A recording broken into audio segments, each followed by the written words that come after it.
conflicts for this morning that only were brought to the court's attention yesterday afternoon. So, we've been trying to scramble on some things. So, the first thing we're going to deal with is the motion to withdraw. Let me get the public defender standards sample on the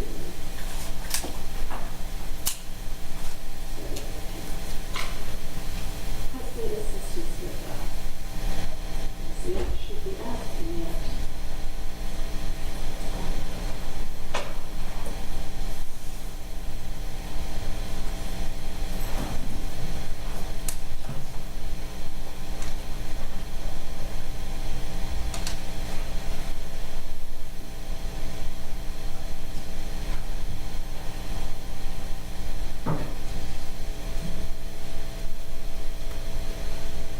Mr. Johnson is here. Okay,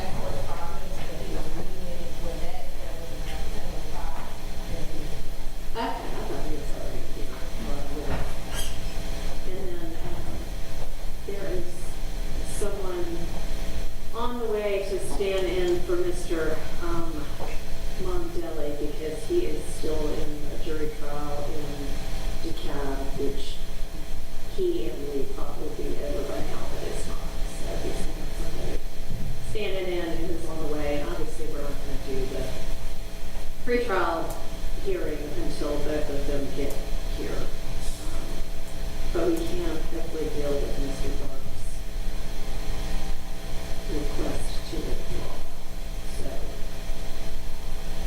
that's my immediate first question. This part of which apparently was earlier this morning. It's a shocker that we have technological issues.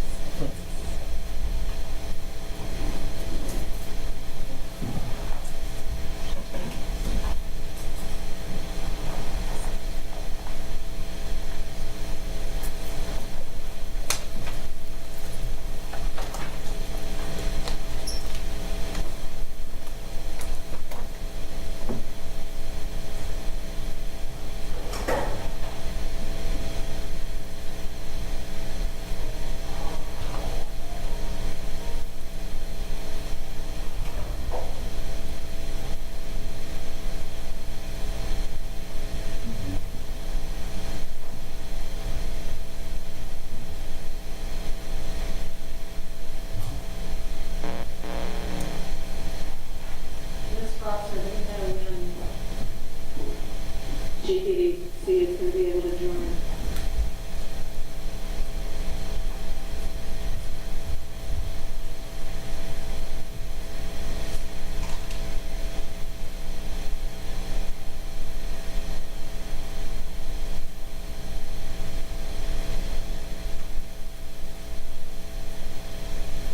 Ms. Hirschfield, can you hear me? I can. Okay, thanks. Daddy. Yeah. Hey, I'm still trying to reach him to let him, to tell him to sign on. I sent him the email, but, you know.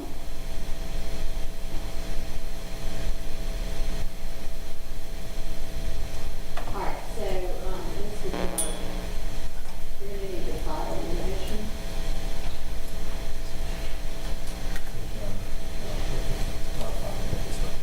All right, also, you represent the commission that you have made best efforts to alert the court of this condition that you set forth and the circumstances. But the court takes issue with that representation. The only thing you told me at the bench the last time we were in court that you had a court date in April that you needed to be at. And you told me the reason why, and I said that we would not have court those days, that I would excuse you to be to that court appearance. And that is all that you said to me. And you otherwise represented to me that once you got assistance, which the court has provided in means of funding, if necessary, for experts and investigators, that you would be ready for this trial. So while I am going to ultimately grant your motion to withdraw, because I think the way it is presented, there is no way not to, it is not accurate what you put in here. Judge, did you want me to respond? If you would like to. Foremost, Your Honor, I apologize if the court takes that position. That is not my intention. It's a legitimate struggle for me. And I'm not saying it's not. What I'm taking issue with is that you seem to suggest that you had already alerted the court that the struggles you purport to be having, you had already told the court about that, and that is not true at all. And Judge, from my standpoint, it would be true from the standpoint when we had the conference at the bench last court appearance, and I told the court that I did have this trial. You told me you had a custody case. People have custody cases all the time. Right. That is not the same as saying what you are now saying. I'm not sure what the difference is, Your Honor. But Well, to say I am having a mental condition that makes me unfit to represent anybody is not the same as, hey, I'm going through a custody dispute. And I don't mean to be blasting your business, but you're the one who's making that required. That was the difficulty in communicating the last time. It's not something that I want to blast. I don't want my family on the media and all of this stuff, but I don't have much of a choice. Okay. I don't. And I'm So I'm trying sympathetic my to best, that. and I'm sorry if it's not to your liking. I apologize. What I'm trying to do is make sure that people who are on trial for murder have the representation that they need. And if this was actually going to be an issue, which it clearly is, this should have been brought to the court's attention well before now. You were told at the beginning of December that this case was going to trial in late February or early March. So this morning, at what is supposed to be the second pretrial conference, should not be the first time that you say to the court, you know what, I'm not in a state to be able to do this. Okay? So I'm going to grant your motion to withdraw. And with regard to what that means for the state, I think it's going to have to mean that Mr. McMullen's case is severed from this, because I'm not going to wait on the other two. We did object to be quite frank, the court. This will be, so we're going to have three trials. I mean, it would, I think it would be more beneficial and in the interest of justice and judicial economy to push the trial up another month or two. Well, let me find out from GPDC what they can do in terms of representation, because Mr. McMullen, this is going to be his fifth set of attorneys, which nobody should have to deal with. That's not his fault. If they can get somebody in there quickly and we can get them up to speed, that's one thing. But I mean, he sat unrepresented for over a year. He went through 3 different sets of attorneys in rapid succession because of, I think, issues with GPDC. He's had this attorney since July, but this attorney is not able to continue. So I don't know. I'm going to have to hear from them. And then I don't want to make light of Mr. McMullen's situation as it relates to legal counsel, but I think it'd be relevant for the court to be made aware or be reminded that Mr. McMullen is serving a number of years in the Department of Corrections still. So his waiting for his counsel, which I can promise you all members of the state would help whichever counsel is assigned navigate through the discovery as quickly as possible in order to prevent a third trial, in the sense that Mr. McMullen's case, whether it's severed or not, would be a part of the second trial because it's part of the count 1 of the indictment. Yes, I know. The state is bound and determined to proceed with the RICO count. So I'm aware that that's going to be presented in each one of these cases. But, I mean, they're otherwise, aside from that, he's facing one charge. That's murder. That's a serious charge. Agreed, but And, whether he is already in custody for other issues or not is not really what I meant. I meant nobody should have to go to court and face trial on a murder charge without an attorney who's prepared to try the case. 100%. I guess my point was, and I mean this in all due respect, that the state should be penalized for that as well, because we have limited resources, I limited understand. employees. A third trial would not be something that would be beneficial to anyone, but I can say it would definitely not be something that would. I've just got to find out what our options are. Yes, ma'am. Mr. Dark, can you, I know one of the issues that you said you faced when you first were appointed to represent Mr. McMullen was that you didn't have discovery. Now, you apparently didn't take any steps to get the discovery from the state, but you have the discovery now, correct? Yes, Your Honor, I have the link and I also have a 8 terabyte. Okay, let me ask you this. Can you, because I do not know yet who will take over Mr. McMullen's representation, can you just get the entirety of your file and bring it to the court, and I will hold it, I will not look at it, I will hold it so that whomever is ultimately appointed, I can give that to them and they can have the benefit of what you've done thus far?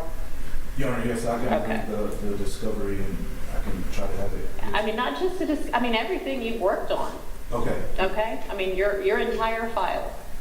okay. All right, I appreciate that.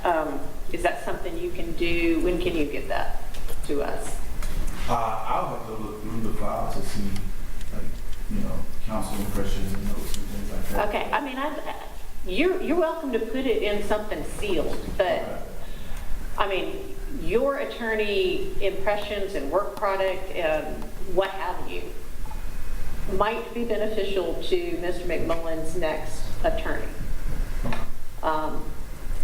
I mean, yeah, I'd hate for he or she to have to start from square one if you've already gotten to square 25, Okay. Okay. Does Mr. McMullen have any objection to that? No? Okay.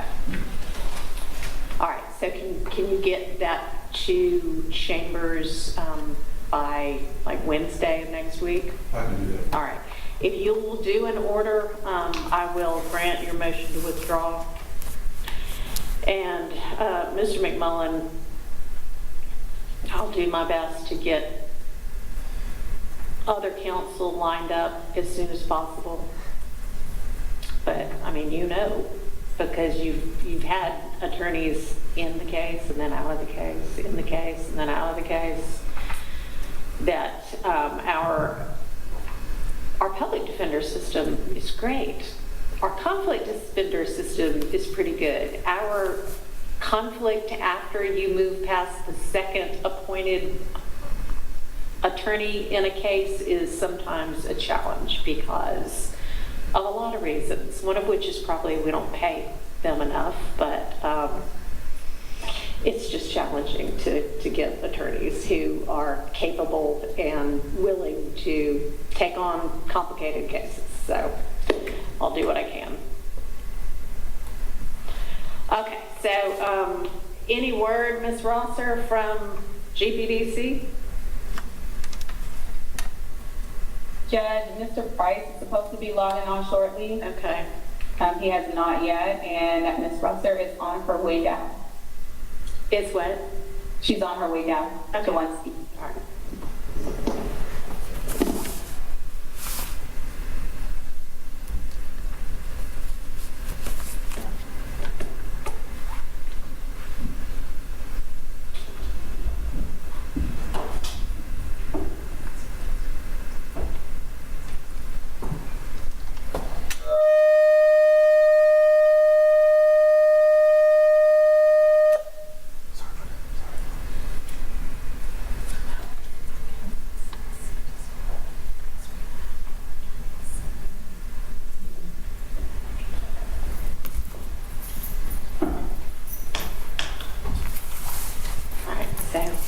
waiting for them. And then after I speak with them and get what is hopefully a timetable, we'll just recess until we have the other two attorneys. And then we may or may not, depending upon what they say about timing, go forward with the pretrial conference.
Testing 1, 2.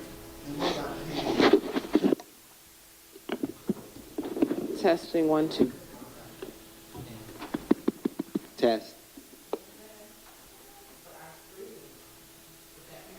It is or not? I mean, it is a superior court wants me, it's not.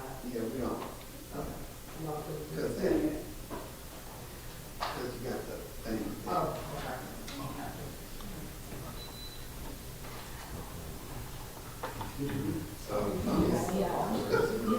Okay, so let me see, let me get an email. Text me your cell phone number, whatever.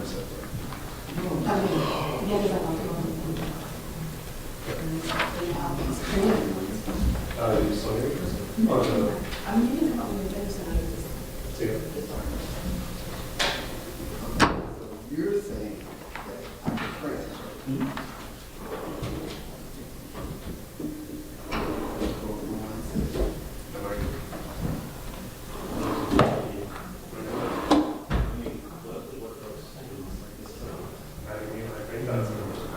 Now, do I have Zoom on here? Yeah. Well, I have to do something else. That's a good question. No, I don't have a little, what do you call it? Can you type in this? No, yeah. This one? This one? Put this one.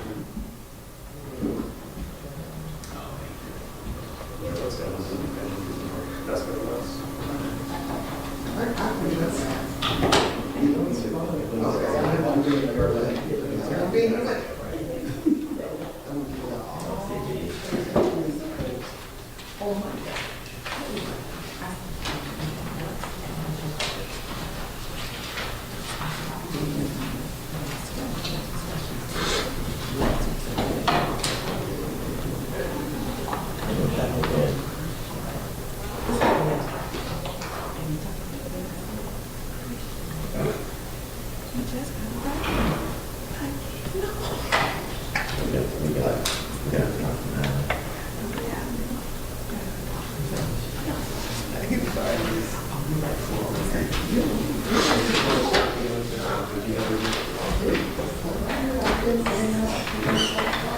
Yeah, at some point someone will be in here for a call.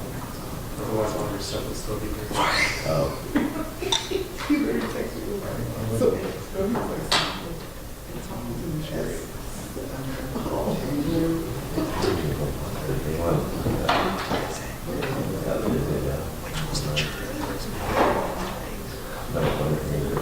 Do you ever use the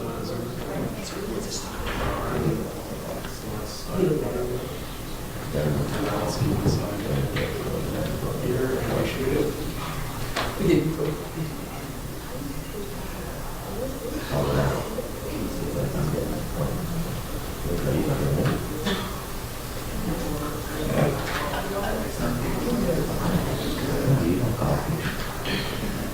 She feels like she's showing where she wears the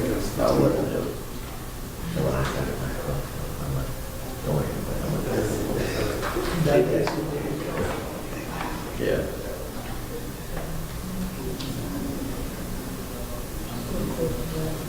Okay, so it's not this time you start this here. So I have to all the work. And then for the controller, you have a sun change for us. So it goes to that. And so. Do you have a reports already been done? Yeah. So instead of studying first, just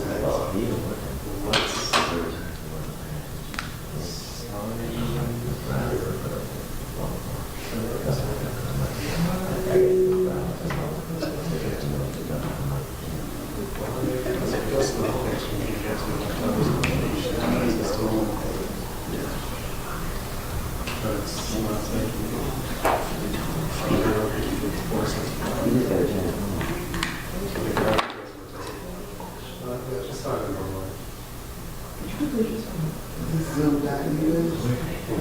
I need to sign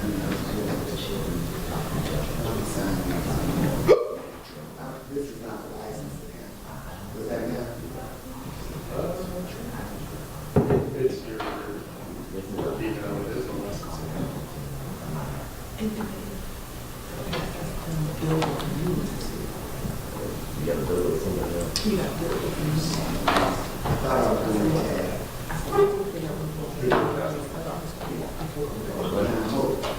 Cat's not on. That's possible. It should be. Maybe. Because I haven't never. It comes on. It's cat's on. Right. How do you know? No, sorry. No, I came on. Right. Yeah, they can't No, go back that- so they can let her file and see what the other file.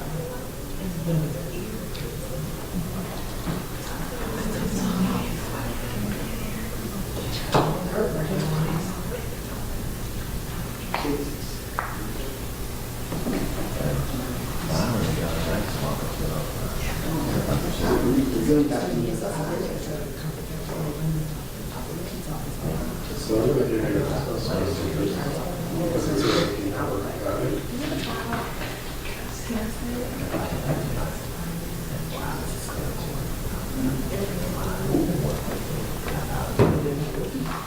Alright, so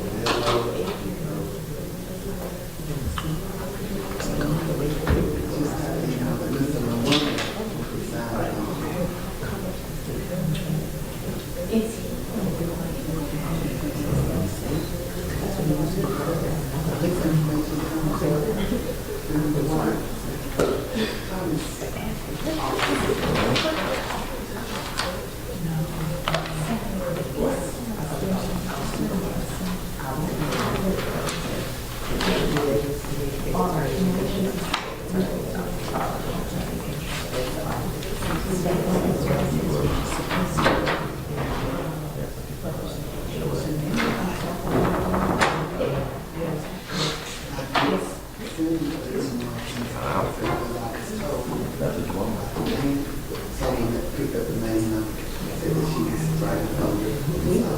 I thought it was great. Anyway, I sent her the email.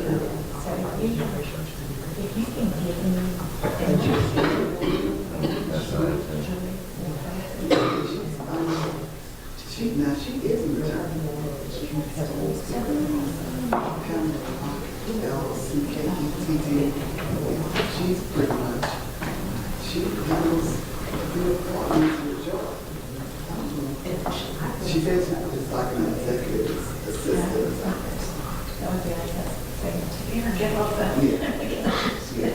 So, I included the link because it changed. Okay. So I just requested in your favor. Issued it. Yeah, I want to see, I was very sad. And I hear my own.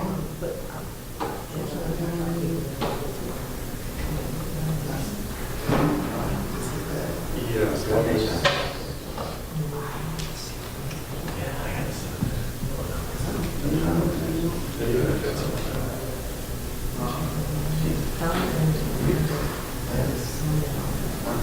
It's all clear for everybody else. anything close to that.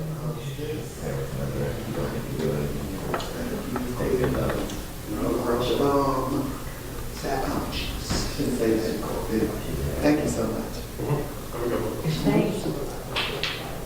So, Yeah, executive administrative assistant. can you send me what you sent? In that circle. Maybe I can figure out what categories and emails. Okay. I usually have to ask because it seems like it's different for everybody. Some people are Georgia public defenders, some are Georgia deaf. Maybe that's just made their own. Yes. Judge, I know we had the issue of possibly severing the case Yeah. earlier. I think that might be a potential solution if it could be, if that could happen, and then we could have his portion later. And I think under that scenario, it could remain. How much time would you? I would say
Mr. Dark and Mr. McMullen have had some time to speak privately, and Mr. Dark, you had a potential proposal that might be a solution to our matter. Yes, Your Honor. Our request would be that we sever Mr. McMullen from the main trial schedule and set his trial to begin for a time, June or after of this year. That would allow me the opportunity to be fully present and participate in the proceedings. I don't think it would disadvantage Mr. McMullen or even the state. When I've reviewed the evidence that I've seen thus far, Your Honor, his connection is very tenuous. He is charged with the RICO count. A lot of those things largely don't relate to Mr. McMullen at all. I think his connection stems from one main witness, and that witness would still be available. So I don't see the prejudice to the state, and also I see significant prejudice to the defendant by either requiring me to remain or even trying to line up someone new with a short amount of time. I think a trial would still probably be starting around that same time, but I think this would allow the court to proceed with the other two defendants.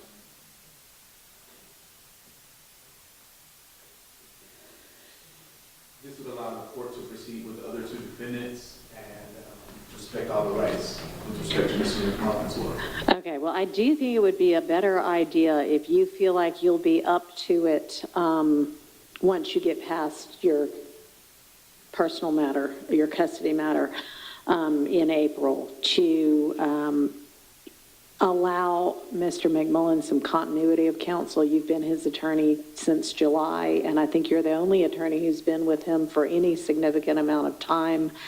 And I know that you've been working on the case and you've gotten funds for experts and been pursuing that as well. So I would certainly rather you stay on the case, even if that means that it gets moved back a few months.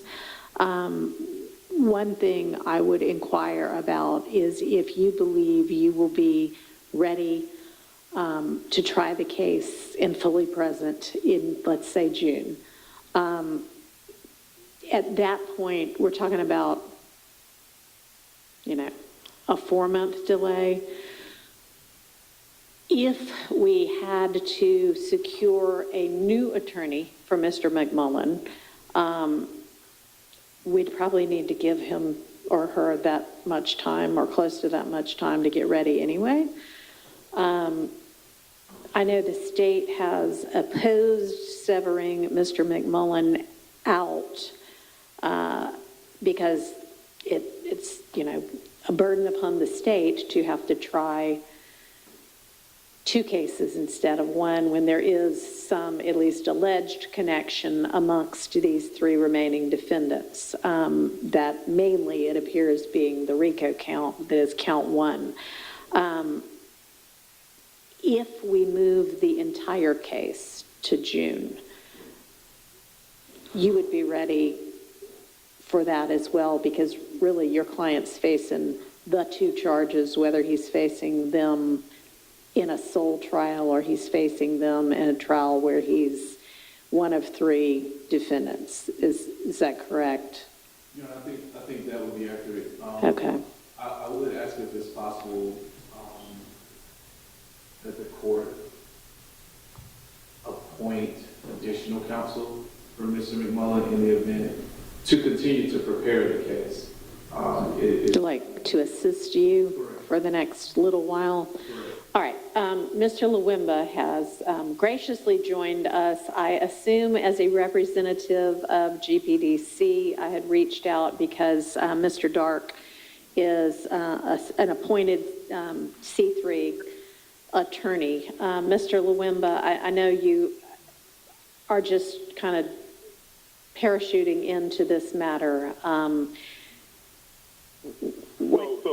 So Judge, Mr. Dark, we already spoke. He's gonna, if the court is so inclined to move the case back to June, Mr. Dark is gonna rescind his withdrawal, and he's gonna represent Mr. McMullen in June. Okay. If Mr. Dark is asking for an assistant to help him prepare for the case, that's something I can look into. Okay. To make sure that he does have an assistant, but he's still lead counsel. Okay. He's still going to be ready in June if this court is so inclined to move forward to grant his, because I know he has some issues, some personal things going on, to grant the continuance until June. So he will be there to represent him. And in between that time, Judge, within the next week or 10 days, I'll be in contact with you and Miss Rosser with that name, if anyone that we can get appointed to help assist him. Now, in all candor, that person that we get to assist him may be a paralegal.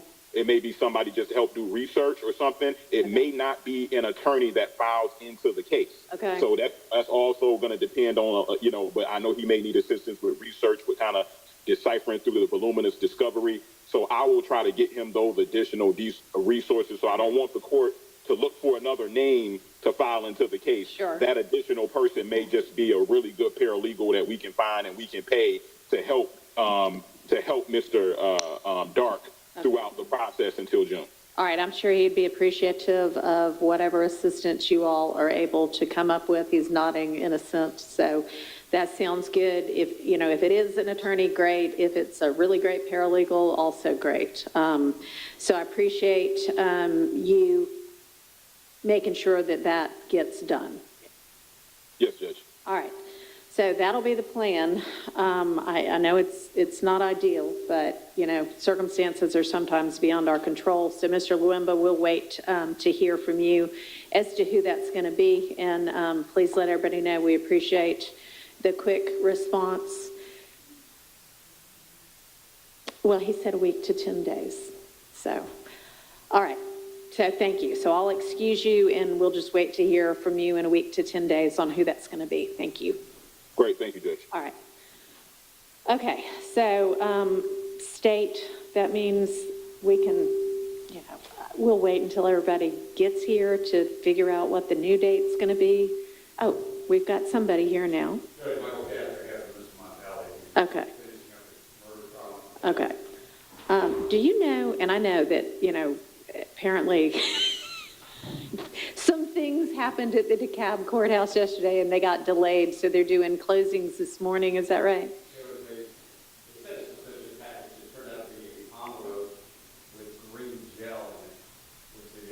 Yeah.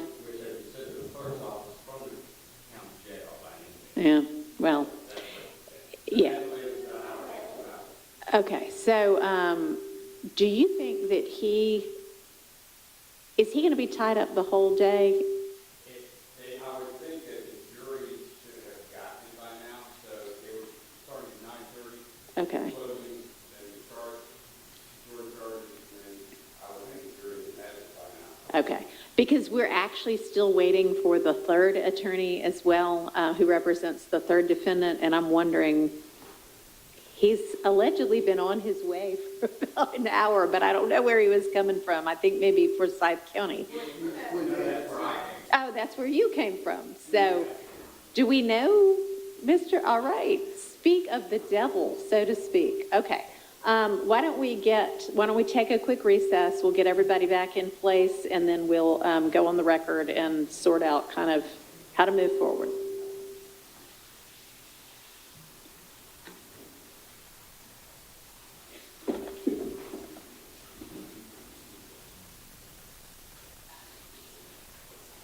We'll take about 15 minutes.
Please come. Court come to order, remain seated.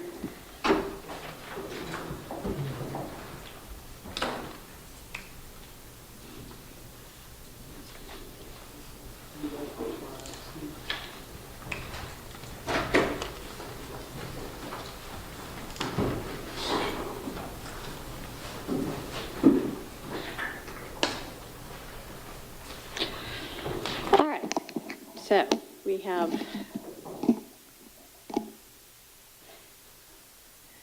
Mr. Katz standing in for Mr. Mondelli right now, and then we have Mr. Johnson and Mr. Dark, and all three defendants. And we're here for a pretrial conference, and we have sort of adjusted our schedule a little bit due to some matters that have been dealt with now, but we are now looking at a June trial date instead of a March trial date.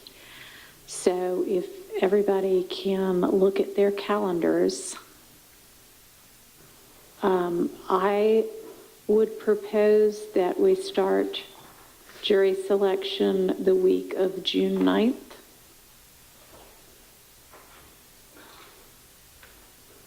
And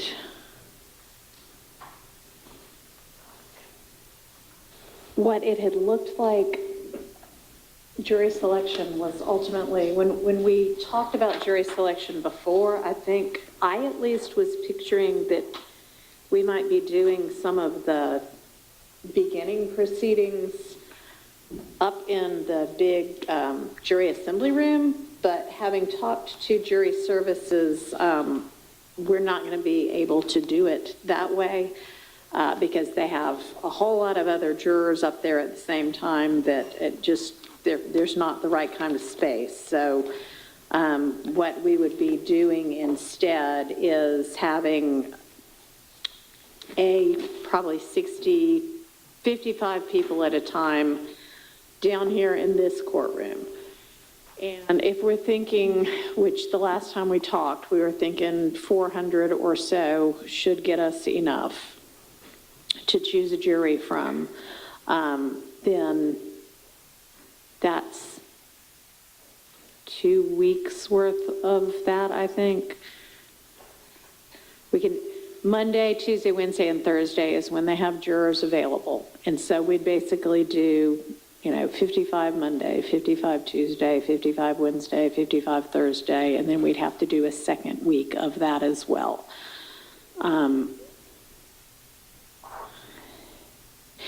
What I am thinking is that we could, at the same time we do the questionnaire electronically, which everybody should have gotten a copy of, and I haven't gotten any comments back about anything needing to be added or taken away, but I'll circle back on that in just a minute.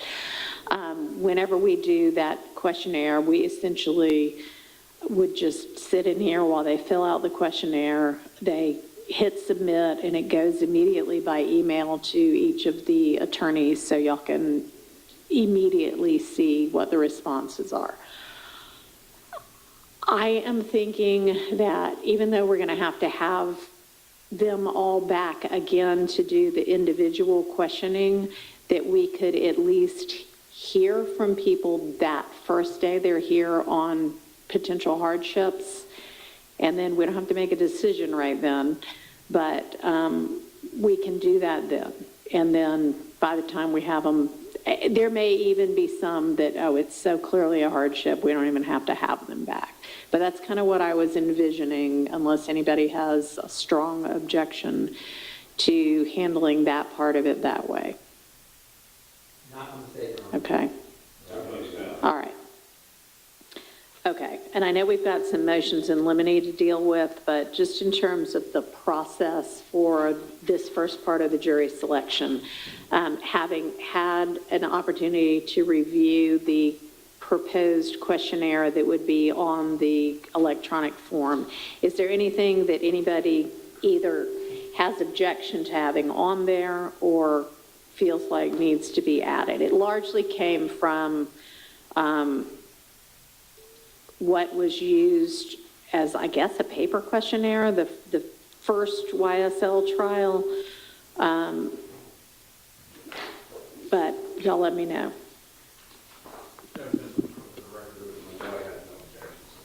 Okay, thank you. And good morning, Your Honor. Good morning. Opportunity to look at the highlights that the court had on the version that was emailed to us. And I didn't know we were gonna go through it. Sure. By the highlights, and we have just comments per All highlight. right. And of course, my copy is not in color, it's in black and white, so all of the highlights are gray. Because as you all know, I had some highlights that were for IT, for purposes of putting the survey, uploading the survey, and then some highlights that were for us to discuss. So, oh, there we go. All right, so I think the first question was on page 7 of the survey about, would the question about, have you served in a jury trial before?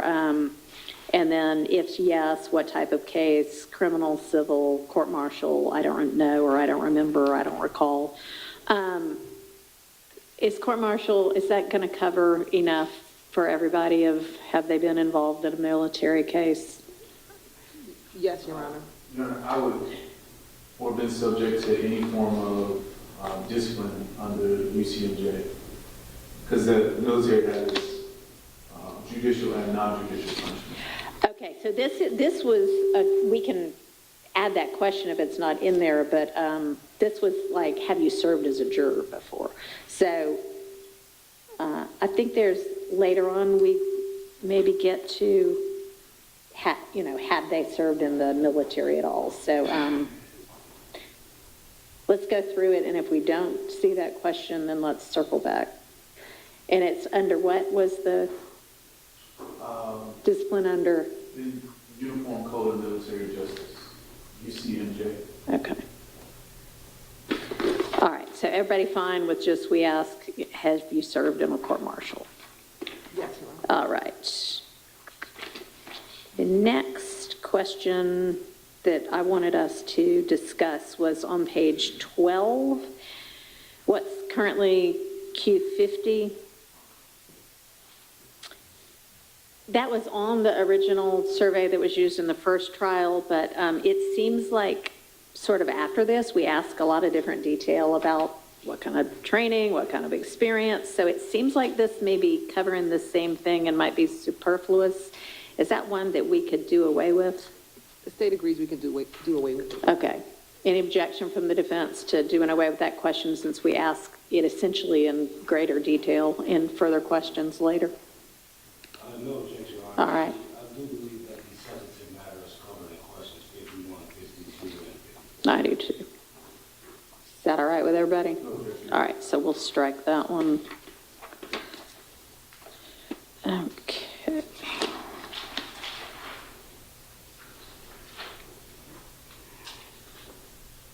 All right, and question 55 is actually, have you ever served in the military or armed forces? So I guess if we wanted to ask that discipline question, that might be the place to put that? Okay, so then, have you ever been disciplined under the UCMJ would be the question. Okay, let me jot that down.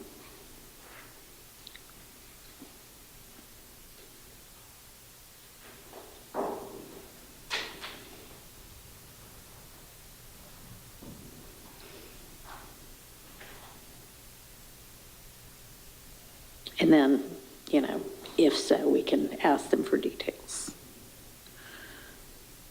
All right, thank you.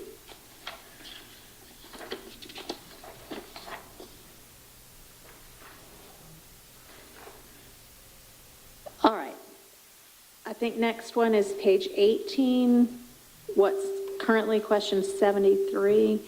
This is the way there was a question worded this way on the original questionnaire.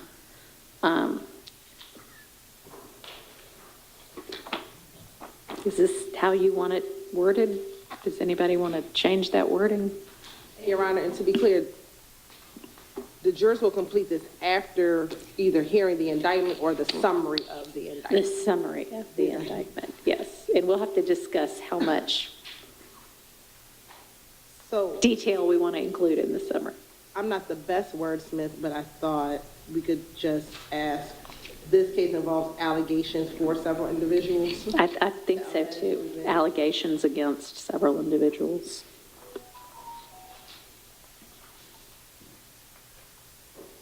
Everybody okay with that wording? Yes. All right. And then the second paragraph, or in the second sentence, The alleged events, surrounding these allegations. strikes surrounding these arrests. And then I'm just going to say are alleged to have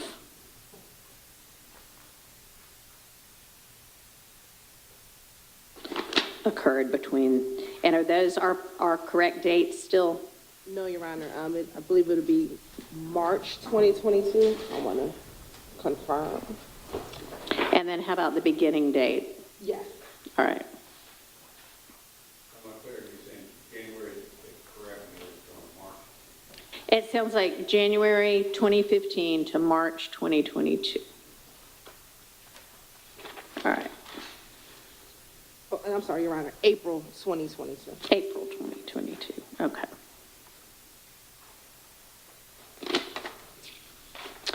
All right, then our next question is on page 20, what's now question 80. And I was just unclear, and I think they might be unclear as well. The question currently asks about how much time you spend on the internet, and then they can choose different answers. And then the next one is how much time do you spend on social media? And they choose, do we mean how much time do you spend on the internet aside from social media? And then also, do we mean, or do y'all mean, these are your questions, time on the internet that's non-work time? Because I'd imagine some people have to be on the internet all day for their job, so you would get, 5+ hours is the answer. So do we want to clarify that question some? Yes, Your Honor. And we thought that for question 80, the concern is more of how much time do you spend on social media? That's versus kind of what I thought. internet. Okay. So then do we just, if we get the, how much time do you spend on social media per day, that's really what everybody wanted to find out? No, Your Honor, I mean, as far as the combination of questions. Yeah. I believe that question 80 should ask how much time do you spend on the internet aside. Okay. So then maybe I'll flip the, And I believe that both questions are necessary because what it does is it provides us an opportunity to see the delve into things that they may get into Okay. the internet outside of social all right. media, meaning law blogs or anything. All right. So how much time do you spend on the internet today aside from time on social media?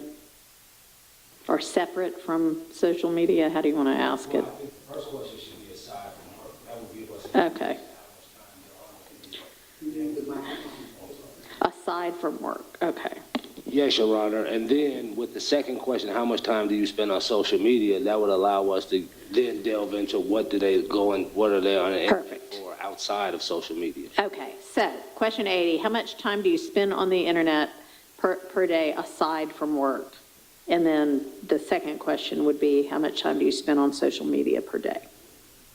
Does that work for everybody? Yes. All right. Sounds good.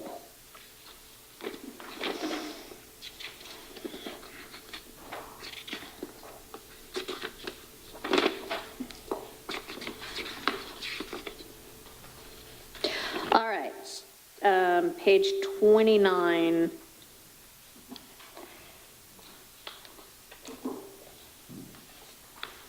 And I guess this is more a question for the state than the defense, because the indictment and the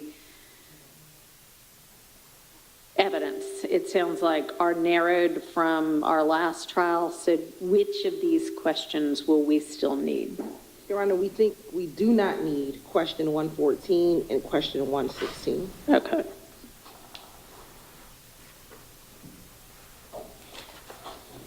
All right. Thank you.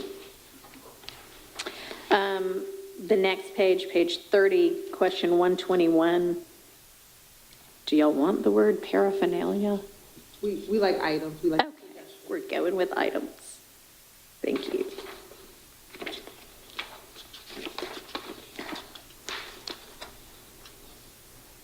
Your Honor, and on page 31, question 124 is duplicative of question 53. Thank you. So let's see, where's the better place for that question?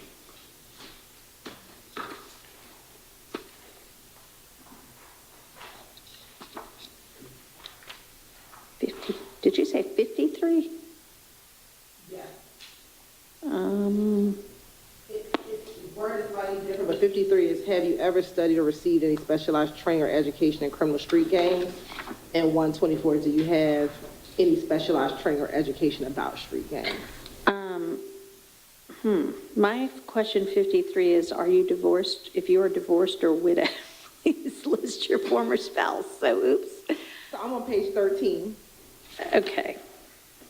Oh, you know what? That's 63, and I just can't read. Or can't see. I can read, I just can't see. Okay, yes, there it is. I think it's better at question 53 than at question 124. Okay, so let's strike question 124. Because it's already been asked. Thank you.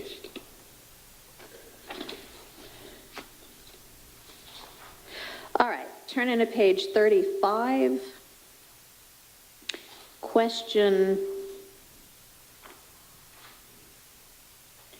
142.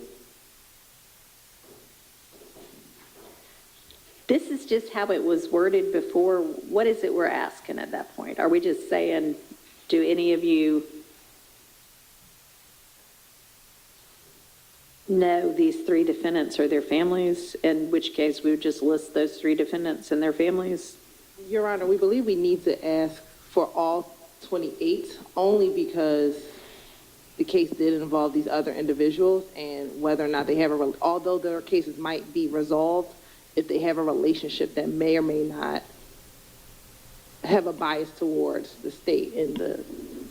Okay, then it wouldn't be, though, who are defendants in this case. It would just be, here's a list of the defendants from the indictment, but we're not, okay. So it would just be, do you, a close family member or a close friend, know any of the following people? And then it would be the list of everybody who was a defendant. Yes. Okay.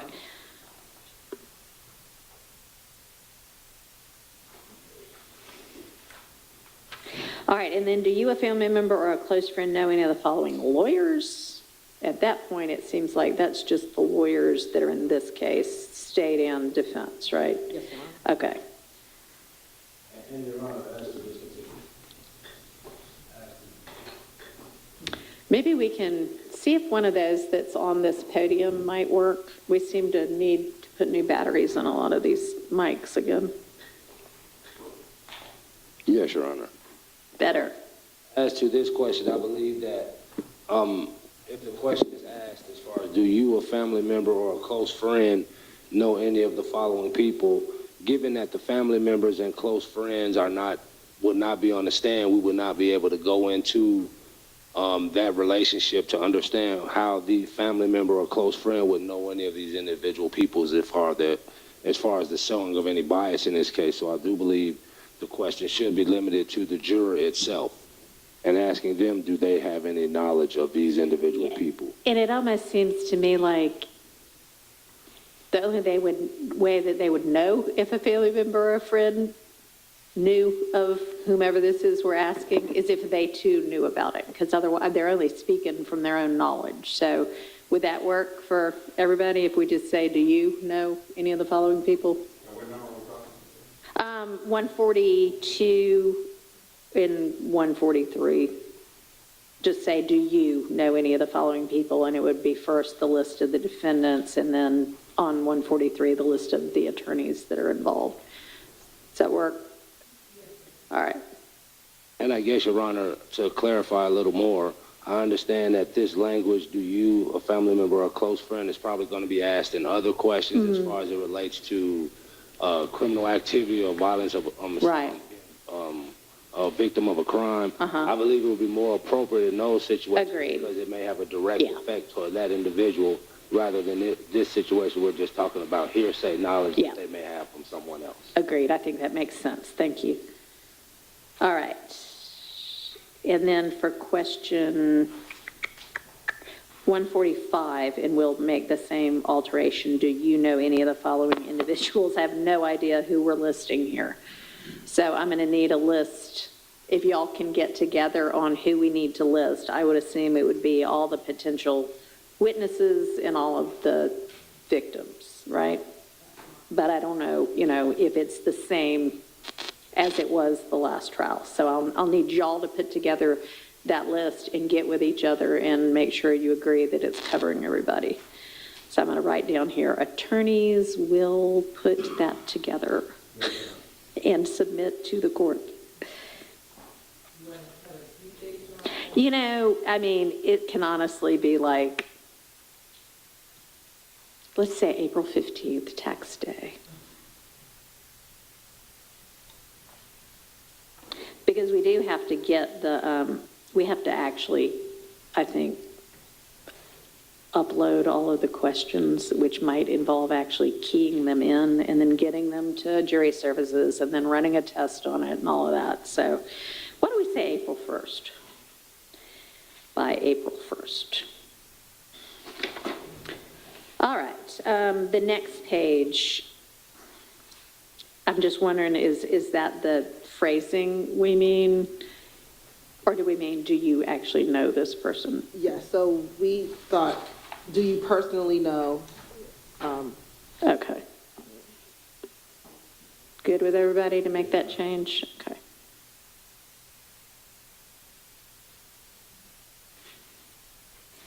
All right, and then 147, 148, and 149, do we need any of those questions in this case?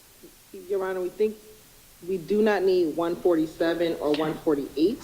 Okay. We would ask, and I thought we asked this initially, but we are asking, have you ever heard of 30 Deep or Blue Jeans Bandit? Or the Blue Jeans Bandits? And that could be one question. 30, all right, I'm sorry, 30 Deep or who? Blue Jeans Bandits. Blue Jeans Bandits. So do you want the sex, money, murder? Yes.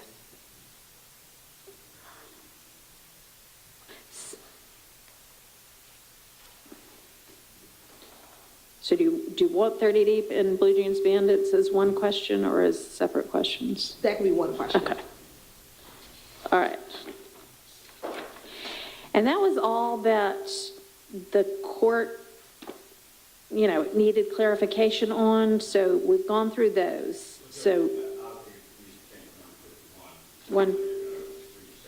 hang on, 151. Thank you. Good call. All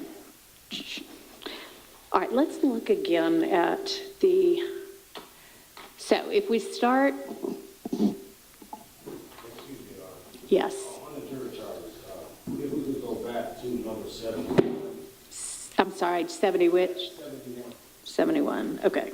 Yes, I do believe on 71 we may want to add the word hearing in that, and that do they have any difficulty reading, speaking, hearing, or understanding the language? All right. And then also I was just going through, and I understand that I did not see a question regarding hardship, and if I understand that you may go back and reorganize these some. As far as the statutory questions, the question regarding hardship, number 16 regarding residence, number 23 regarding age, and 34 through... Oh, you're going way too fast. I'm sorry. All right, 16 residents, 23... is age. 34 and 36 are the statutory questions. I did not see a question regarding hardship. It's question 151. And I was just suggesting that if those group of questions could be grouped together and placed at the front of the questionnaire, therefore I believe that would facilitate our determinations on those subjects moving forward. Okay, so the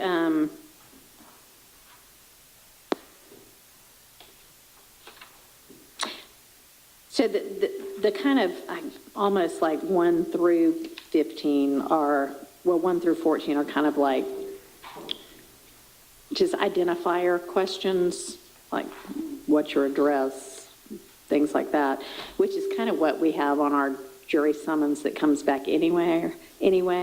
The residents, 15 and 16, about Fulton County,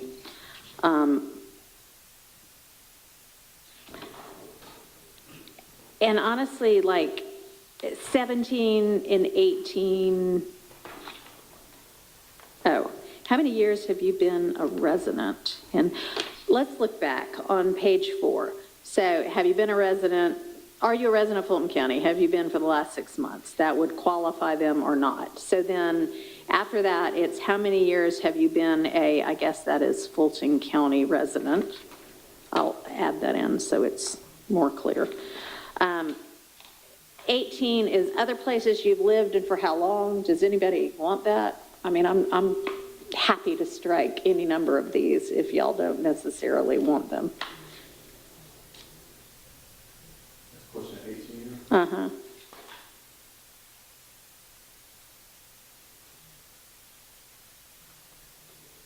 I would ask that question. Okay, I mean, it's fine. If you want it, that's fine. But if nobody really cares, then there's no point asking. So that's fine. How long have you lived at your current residence? It's easy enough to fill out, but does anybody actually care? Yeah, I think we could strike 18 and 19. As long as they're a resident of Fulton County Yeah. at the time. That's all that really matters. I mean, I kind of agree, but Ms. Johnson, The only reason that I would ask that question 18 be allowed, Your Honor, is because given the subject matter that we are dealing with here, this is a subject matter that these individuals may not have experienced here in Atlanta, but may have experienced in another jurisdiction or location. Yeah, that's fine. So we've already found out how long they've been a Fulton County resident and then where else they've lived and for how long. Do we need 19? Anybody object to striking 19? All right. All right, so then essentially the next ones are really kind of talking about, well, do you rent or own? That's has to do with being a resident. And then it's just some more marital status things. Then we get 22, 23, and 24 are, you know, are you qualified or not? And then what was the next one? 30? 34 through 36. Okay. It's statutory questions on the. So just move, you're suggesting move the statutory questions up before the, have you served on a jury trial? Yes, Your Honor. I don't have any objection to that. We can move those. Along with the hardship question as well. I'm going to ask the hardship question last. Because, yeah, I'm just going to ask the hardship question last. All right, so move 34 through 36 to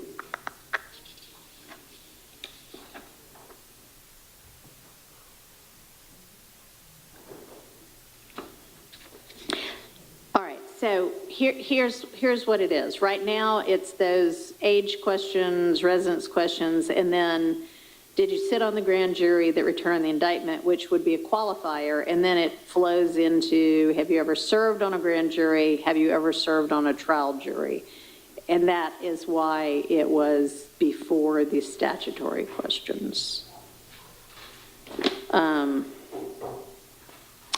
So if we move it, I guess we'd move it to just below 23 before the grand jury question. That's fine, Your Honor. Anybody really care one way or another? No. Okay.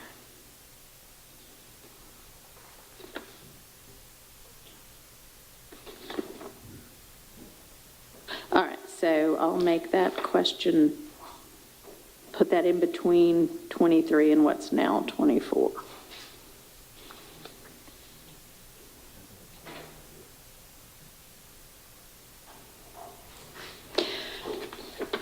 So going back to question 151, which is the last question on there, and which is saying, all right, here's when we expect this trial to be. Do you have any hardships? I'm thinking if we start and have 2 weeks of these questionnaires, the week of the 9th and the week of the 16th of June, that would give us, how long do you think it's going to, when we do, y'all will have a lot of information about the jurors by the time they come back for individual questioning. So how long do we anticipate it taking to do individual questioning of 400 to 450 jurors once we've got 37 pages of information on them?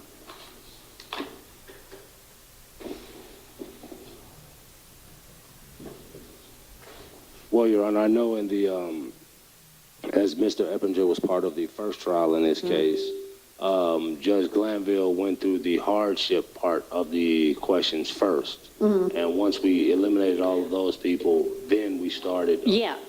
So what I'm proposing is while they are here the very first time, they fill out this questionnaire, and then anybody that has a hardship or thinks they have a hardship sticks around and tells us all what that is. And then we may not, some of them, we may just say, yeah, no, that's legitimate. We're excusing you. You can show up for some other jury some other time. So some of them, so we'll have questioned them about the hardship already that very first time we see them, the same day as the questionnaires, okay? So when we come back, we'll have gotten that out of the way. So when we come back, it'll be whatever y'all might want to follow up on from any of this. Your Honor, and thinking through the last trial, it took sometimes between 30 minutes and an hour, but we had more Per witness? I mean, per potential juror? But we also had more individuals, so Yeah. it may not take as long. We only have 4 people asking questions this time. Right, so if you give each person about 20 to, I don't anticipate. Why would we need 20, 40, an hour and 20 minutes per juror when we're already going to have 37 pages, which, you know, and a lot of them has a blank to give us detail of information about them. because depending on how many of the questions we followed up on. Okay. Let me say this. We're not going to take an hour and 20 minutes per juror. Y'all are going to have to hone your questions, and it is not going to be tell me your life story with everybody. We don't need to know their life story. We need to know, are they going to be able to be a fair and impartial juror? So I'm used to striking a jury for a murder case and doing the entirety of it in a day, having 60 jurors and going through everything and having my jury by the end of the day. I don't intend to take 5 months to strike a jury. Okay, everybody clear on that? So let's realistically think about how long it's going to take. Well, Your Honor, given the fact that the defense goes second, Yeah. we have the opportunity to hear the questions that were asked before and not repeat them. So Yeah. we would be dependent upon the state's questions Okay. as far as the time frame in that matter. And Your Honor, just doing the math, it's 60 in one day. Yeah. It'll take 6 days, Okay. roughly. So, all right, so if we do June 9th week and June 16th week as the questionnaires and the hardships, and then we have people back June 23rd week and the, beginning of the June 30th, July 1st, 2nd, maybe 3rd week, we're looking to start trial after the 4th of July.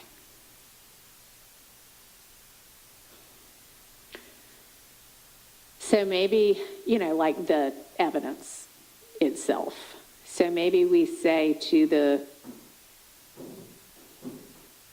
on our question 151, this trial is expected to start in July, sometime after the 4th of July. After the 4th of July.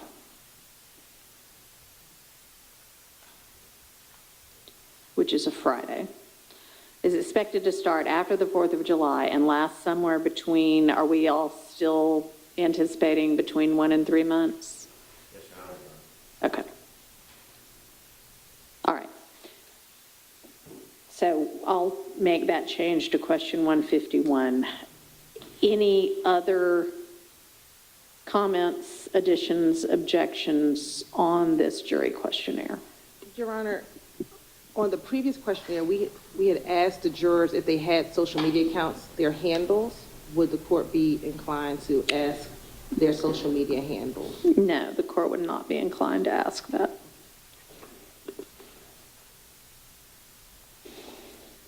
Anything else? Yes, Your Honor. I was just thinking that if we're starting the trial in, I guess, after the 4th of July, then any juror who may potentially have travel plans on the 4th of July could affect the questionnaire process itself. So I was just wondering if we may want to flesh out in question number 151 what a hardship is in this particular matter, so that we can get a better indication. Oh, yeah. I mean, it says, please describe in detail the nature of your potential hardship. And then we're also going to talk to them in person, face to face, that same day about what it is. Sure.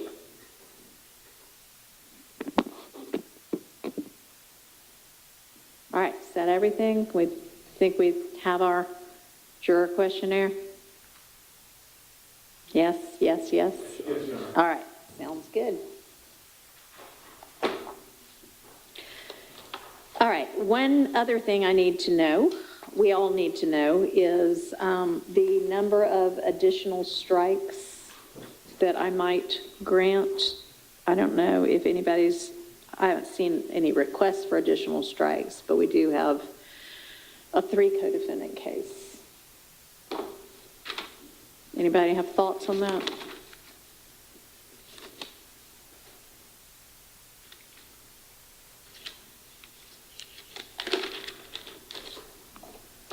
We have not talked to Mr. Mandela about it, but I assume that we would ask for additional strikes concerning very quick attendance. Okay. Do y'all know how many you want? One apiece? And do y'all want to share them?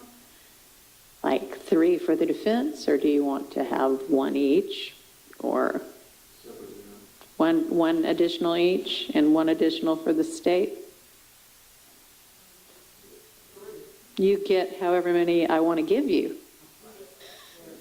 You want 3? No, it doesn't have to be equal. You want 3. I'll take that into consideration. We want to ask for 3 judges, would that be 3 each? It would be within my discretion. I am not going to be giving you 3 per defendant.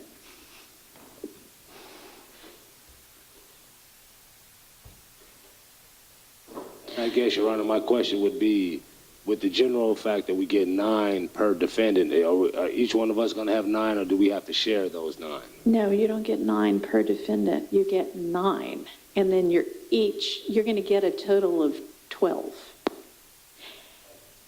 So y'all let me know whether you want to sort out on your own. Does that mean 4 each? Or does that mean 12 pooled?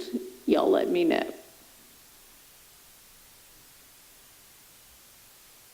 You know what I mean? Are y'all going to huddle on them all and decide on something, or are you just going to, y'all will have to figure that out.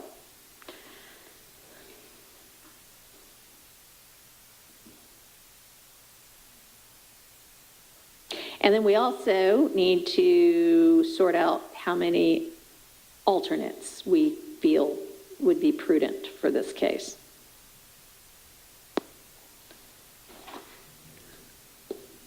We started with 6 last time, and remarkably made it through a more than year-long trial, only losing 2.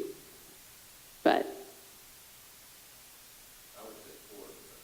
I think so too. 4.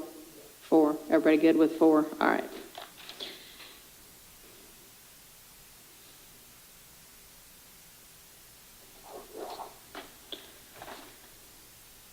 Okay.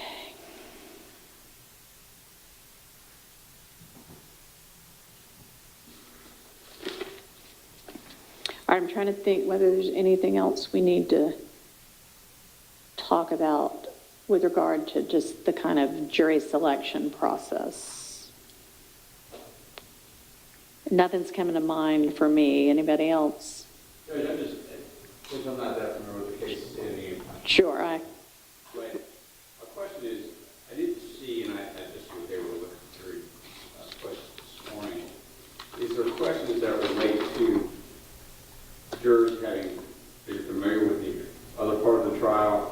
Did any of them attend the trial? Did any of them watch them? yeah, I think that's, I didn't see where that occurred. It may be, but I don't see it. some version of that is on there. Let's look back.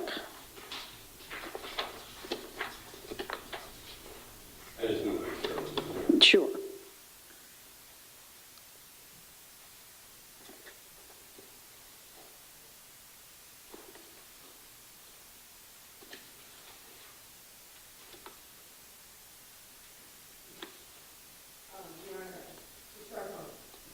End of page 18, Okay. What number would that be? question 73, 73. and go against 70.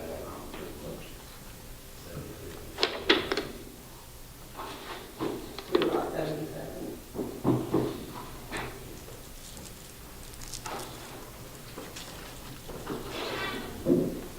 It goes through, yeah, 77. And then I guess it kind of, 78 and 79 are like kind of related, but don't exactly ask that. Now, it does not currently say there was a prior trial with different defendants, and I don't know that that would be appropriate to say anyway. So we're kind of asking more broadly about the case, your familiarity with the case. It's been in the media. Have you watched it?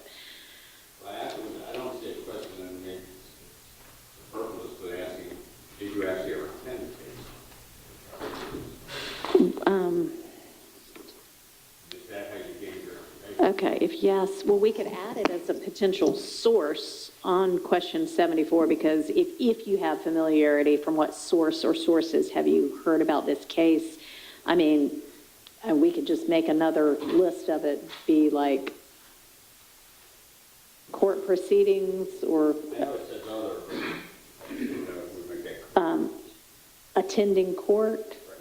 One I think to address, as is concerned, if we just added in question number 76, I have attended the court proceedings where asking how would you characterize your familiarity with the case. You could ask in that particular question whether or not they have actually attended the court proceedings with this case. I think that would be fair. Place to put it. So I'm sorry, are you proposing add a fourth line that's I've attended court proceedings, or add a descriptor of, if they say I've followed the case, describe how? Which would you prefer? I prefer that they attend. Just the cleaner. All right, so Either 76 or 70. 74 or 76? Maybe just, I mean, it might be a more clean on 74 than 76. Attended proceedings, attended.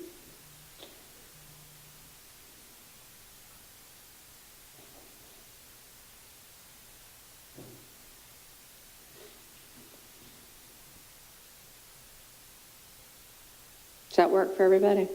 Okay, thank you.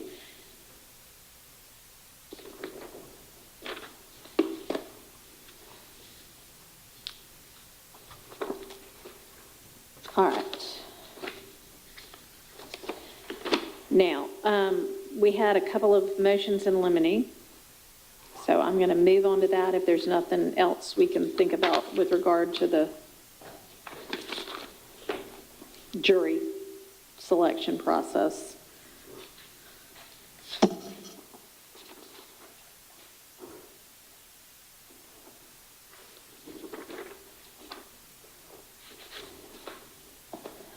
All right, each of the defendants has filed some version of a motion in limine to exclude rap lyrics and/or rap video. There was a ruling on this broadly in the last version of this trial, which everybody at least started involved in. One thing that is different is that since what was Judge Glanville's ruling, the Baker case cited by at least Mr. Mondelli in his motion has come out. That's a case from March of 2024, and I think Judge Glanville's ruling predated that. So I do want to give that consideration because that's a new case. I've looked at the case. I've looked at other cases about videos and lyrics. If anybody, I don't think I necessarily need argument, but if anybody wants to make argument, I'm willing to listen. Well, has the court already taken a position on it? I've already looked at the law on it. I've looked at the motion, the response, the previous order, the case, and other law. Well, the only thing I would say, Judge, and I've read ad nauseum the Baker case. I've checked it long. It is long. And it's still, I'm not saying it is a blanket rule as to whether video should or shouldn't come in, but certainly you still need to have a 401, 403, 404 determination, which I think it would be incumbent upon the state to come in, show those videos pre-trial to determine whether they are admissible or not, what's the relevancy of it, whether it's more prejudicial than beneficial, and therefore have the court determine per each video should it come in. Okay. And I don't think there's any other way to do it other than to see the videos. I've only seen 2 of them. I don't know how many there are, but the 2 I've looked at don't seem to indicate anything. And certainly in the Baker case, the state, I think, needs to say on the record what is their purpose and intent and why they feel they need it in order for it to come in. Just because it's a rap video doesn't necessarily mean it does or doesn't come in. The 2 videos I saw said nothing about gangs, said nothing about killing people, said nothing about burying people, killing snitches, things that were referred to in the Baker case as far as what should or should not come in. Mm-hmm.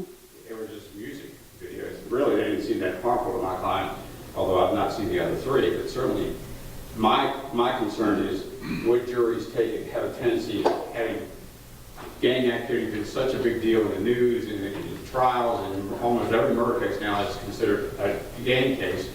Does that in itself become prejudicial when the jury was to hear, oh, they're all rap videos, and it automatically assumes that a rap video or a lyrics or song from a rap video must necessarily be a gang member.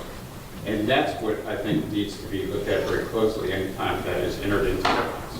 All right. Appreciate that. Yes, sir. We just had a brief argument with respect to the 403, 404 analysis. The videos, by my count, it's like north of 200. It's probably more. I'm still counting through. All of those videos, obviously, are not relevant to this case at this juncture. My client is not a rapper. He does not appear in any videos that we've seen. He's neither mentioned in any of the videos that I've seen. None of the alleged conduct that he was purported to participate in is mentioned in these videos. And so under that analysis, it just seems like overkill. It seems like the probative value, I don't see any at all whatsoever with respect to my client. I don't know with respect to the other clients. I don't know their status, if they are rappers or not. I know my client's not. But the potential for the jury to just kind of lump him in with what's rapped about, I think is very high. Additionally, Your Honor, there's the argument that, lyrics are not literal. What's rapped about in a music video does mean that you did it personally. Right. And so I'm just really, really concerned with the probative value, to me, based on the rules, substantially outweighed by the prejudicial effect. All right. I don't see any probative. Understood. So I think we're dealing with, I'll let you have your say, but I think y'all are we are potentially needing to address two different things. I read these motions as I would like a blanket exclusion of any rap videos or rap lyrics because Baker says that should never come in. That's one issue.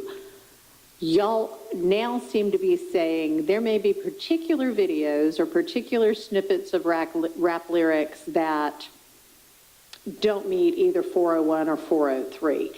It is incumbent upon you, if you believe that, to file a motion in limine. The deadline for filing motions in limine already passed. Lucky for y'all, we've moved the trial date.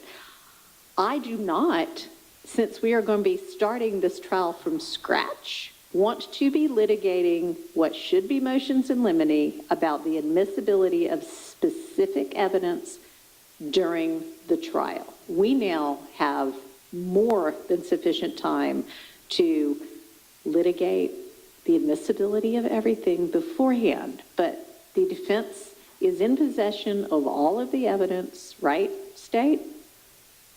Yes? Okay. It is incumbent upon the defense to identify what specific evidence they think is either not relevant or so overly prejudicial that it's substantially more prejudicial than probative. I'm going to give y'all yet a third motion in limine deadline. Anything not filed by that date, I'm just not going to entertain it, okay? Y'all know what you're supposed to do, so I'll get to what that deadline's going to be in a minute. But right now, let's focus on kind of what I am reading as more of just kind of blanket, this shouldn't come in because it is rap related. Judge, the position I take is that I don't see this being any different than a motion for me, any different than a motion to suppress. We have part of upon the court, the state wants to use those videos, have to come into the court, show us which videos they want to use, and the court make a determination as to whether that's appropriate, whether it's relevant or not. I don't think for us that we don't have the burden going forward. That I think the state does because they want to use it. It's no different than a motion to suppress. Well, I can get some clarity from the state about what evidence they intend to use, because I do think it's going to help everybody to, much like we did later on in the trial, really know what it is that is going to be presented so that we can all be on the same page about it. I want us to do that. But it is not incumbent upon them to say, here's Exhibit A. Anybody have an issue with Exhibit A? Here's Exhibit B. Anybody have an issue with Exhibit B? They're going to say, here are Exhibits 1 through 300. This is what we're going to use. And y'all are going to look at 1 through 300 and say, motion in limine as to item number 57, 73, 82, and whatever it is y'all want, and then we'll litigate them. The other thing I'll say, and not having this court before, and I'm not trying to be argumentative, my understanding is that a motion of limine can be done at any time, even during trial. If it only becomes apparent then, okay? So if there's some sort of evidence that they discover the day before, then maybe we're doing a mid-trial motion in limine. But if it is evidence that y'all have known for months before the trial was going to be presented, no. Okay, all right. Okay, so, I'm sorry, Mr. Johnson, did you want to say anything on kind of the more broad issue? Okay. I understand right now we've been given quite a bit of discovery that has a great number of different videos. As Mr. Kessler pointed out, we do not know exactly how the state is going to present their case, which video they're going to present, which snippet object on the broad scale to the introduction of all of it. Also on the ground that a lot of these videos can be possibly construed as improper character evidence, because if none of these videos state specifically specific things as it relates to these particular crimes, then the introduction of these videos, the backgrounds of these videos, the sounds and things that they may be doing in these videos could be construed as the jury as improper character evidence in this particular case. That's why we believe that they're highly prejudicial in this matter. And these videos in question do not specifically speak to any kind of crimes that the state are alleging that these people have done in this indictment or any other crimes. Then basically there's a situation where their probative effect is very minimal, while the prejudicial effect of all these videos are very high and possibly could confuse the jury and inflame the passions of the jury based on some of the actions and things that may have been said in some of these music videos, including holding guns, flashing certain symbols and stuff like that. And if the state is going to say that the flashing symbols and stuff is gang activity, they are able to present that evidence in other ways that may not be as inflammatory as the music videos in this case, Your Honor. All right, well, Your Honor, I want to be brief, because I know this honorable court is well abreast in Baker and rulings related to this topic, but for clarity's sake, with the chart that the state provided to the court and defense counsel, on the first page, which is what's in the redacted indictment, the only thing I would classify as... let me find the chart. Yes, Your Honor. All right, I've got it, thank you.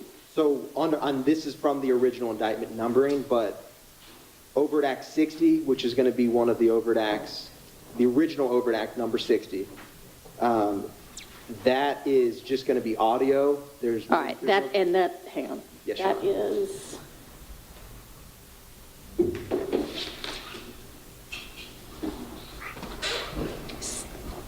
So this is the 4-page chart? Correct, Your Honor. Okay, I'm looking at the right one, and we're looking at what is item 21? Correct, Your Honor. Overt Act 60, okay. And for number 23, 2 down, there's no gun flashing or anything like that. It has a music video. All right, so are both item 21 and item 23 going to be music videos? Only number 23, Your Honor. Some music videos. Only number 23, Your Honor. And the reason I address that is that a number of either previously litigated or ruled on are not going to be, the state's not intending to introduce, so I wanted to make the court and defense, which this chart endeavors to do, narrow the universe of what would be classified as, a rap video that would fall under like Baker analysis. Right. The only other one, Your Honor, that comes close is if you go to the 4th page on this chart, it's number 13 on that last page. Original Overt Act 95. That's a very short clip, which the court is aware of these exhibits from. Right. But I also wanted to highlight for the court, just for note purposes, that all 3 of these, and I'll start with in order, Your Honor. So going back to number 21 on this chart, Overt Act 60, in the November 27th of 2023 order by the Honorable Chief Judge Glanville, page 34, number 5 is the one addressing that. And for number 23, Your Honor, which was originally Overt Act 78, if you go one page over to page 35, number 14 is that song. And then in relation to the very last one, Overt Act 95, on page 4 of our chart, the number is 13. In that order is page 36, number 18. Okay. All right. All right. Do you have any argument with regard to the broad holding of Baker and if and whether it applies to this case?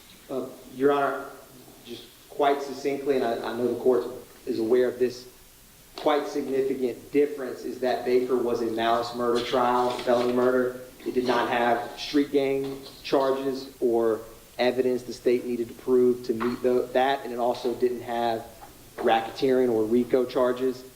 I think that is a quite significant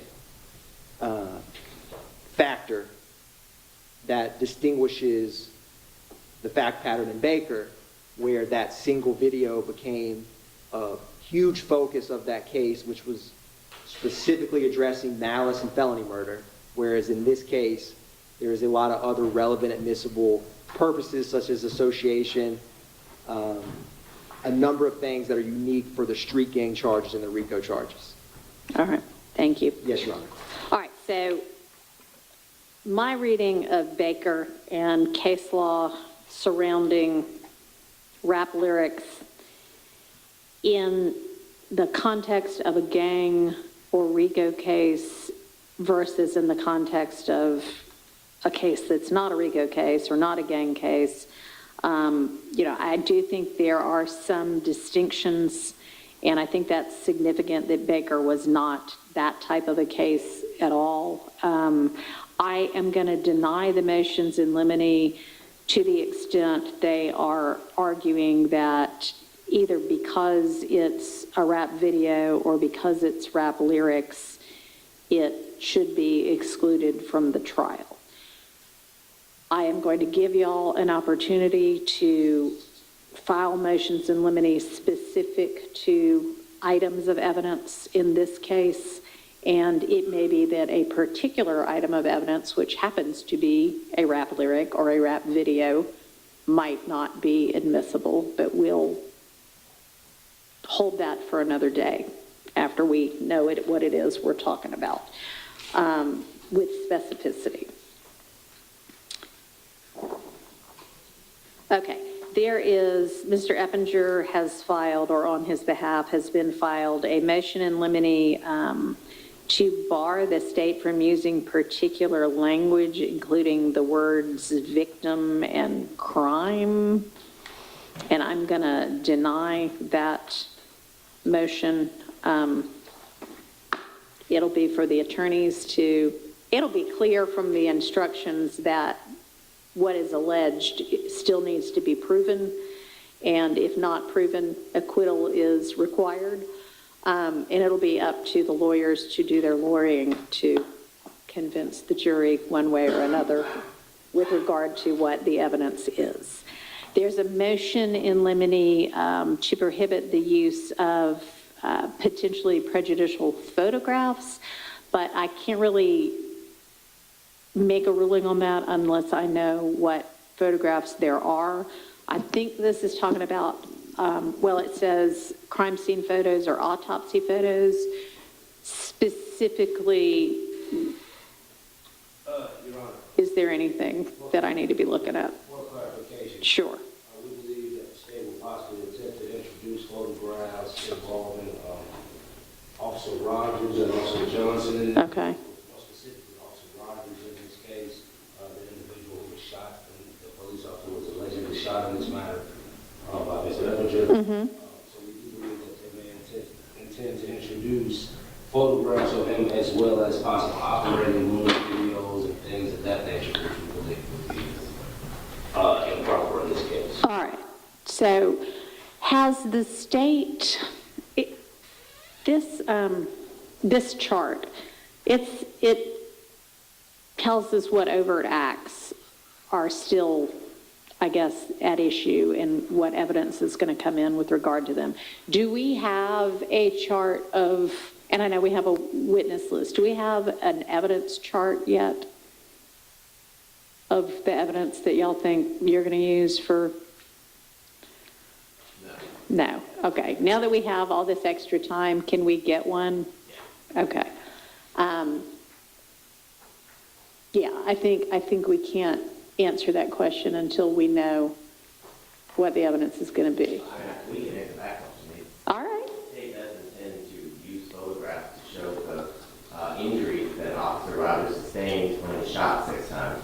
I think the case law and the supporting law allows us to do that because there's a charge related to that related to Mr. Eppinger with aggravated battery in order to show and present to the jury that there was either temporary or permanent part of Officer Rodney's body that was rendered useless due to the actions of, or the alleged actions of Mr. Eppinger at this time. I do believe the state is more than entitled to present those photographs. Now, I would agree with counsel, and I'm sure the court, as it relates to duplicative photos that show the same thing over and over again, but the state has the right to present evidence in order to meet the elements of each crime charged in the indictment, and one of them is the aggravated battery. Which one is the aggravated battery? That's not actually charged as a specific crime, is it? No, it's not, Your Honor. It's like is that like a gang charge or? Or related to the attempted murder. So, of Officer Roberts, I think we can Okay. prove that there was an attempted murder, the 6 shots and the damages. All right. I don't disagree. I doubt if Mr. Johnson disagrees that there's case law that permits the prosecution to use photographs to prove their case.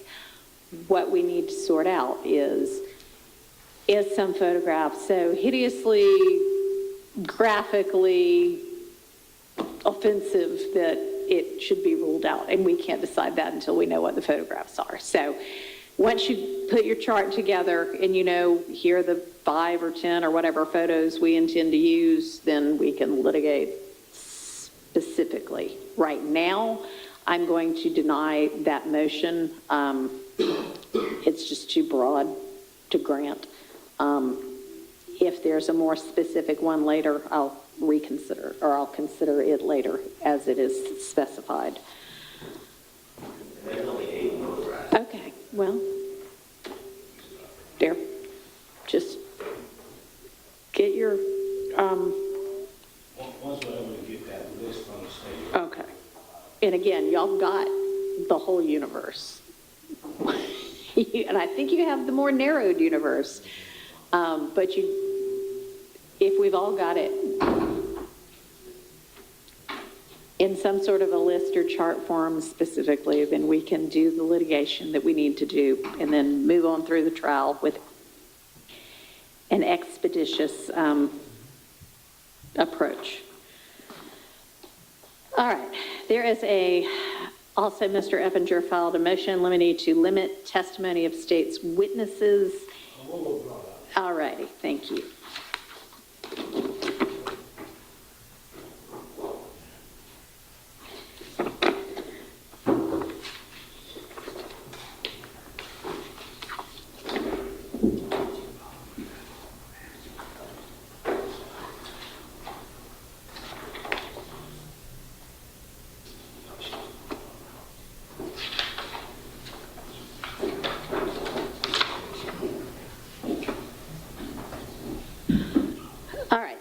State has a supplemental notice of intent to introduce particular business records. Any issue with that? I think they've attached what the records, or the certificate of authenticities, the certifications. Anybody got an issue with that?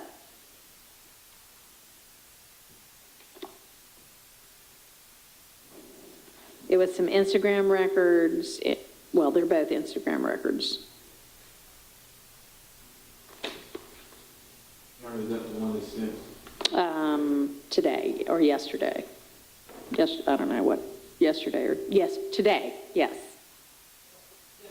Yesterday, okay. And I haven't had the opportunity to review it. I'm sorry.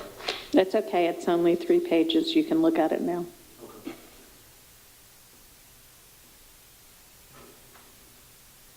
Your Honor, I've seen it, and I do not, as far as Defendant Eppinger, we do not have any issue with the certification itself. Sure. However, I do believe that there may be some authentication issues to be raised at trial. Okay. Let's raise them prior to trial. Well, the only issue is, Your Honor, based on the certification, they give an allegation of a number that is associated with a particular Instagram handle, and in the evidence itself, correlates from that number that Instagram is given to the actual profile that it purveys to come from, as far as to make a connection that these records are from. From the profile, or that the profile is tied to a person? That the profile is tied to the particular data here. If you look, the name Big Chris, and there's a number associated with it after that, and that is the number for which the data is given. So the question is, how do we know that that number actually corresponds from Facebook itself? There's no showing there that that number corresponds to that particular profile itself that was listed by the number, their number, the 646 number that they have on there. I can show Mr. Johnson where the numbers correlate with each other within the record. All right, if you'll do that, that'll be great. All right. Okay, we have a condensed state's witness list. Thank you. And we just amended it yesterday, Your Honor, to add one individual, which was witness 104. Okay. And we have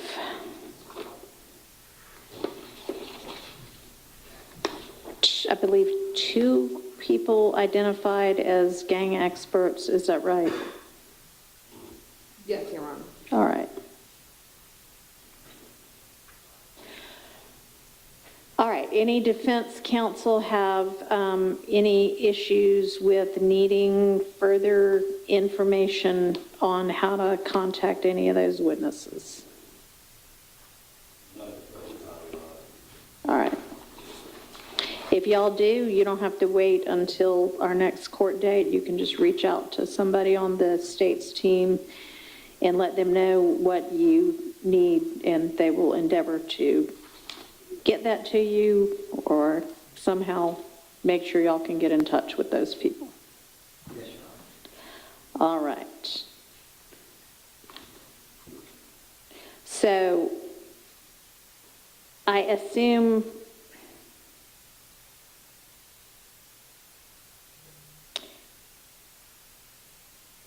there are a lot of investigators that are going to be fact witnesses.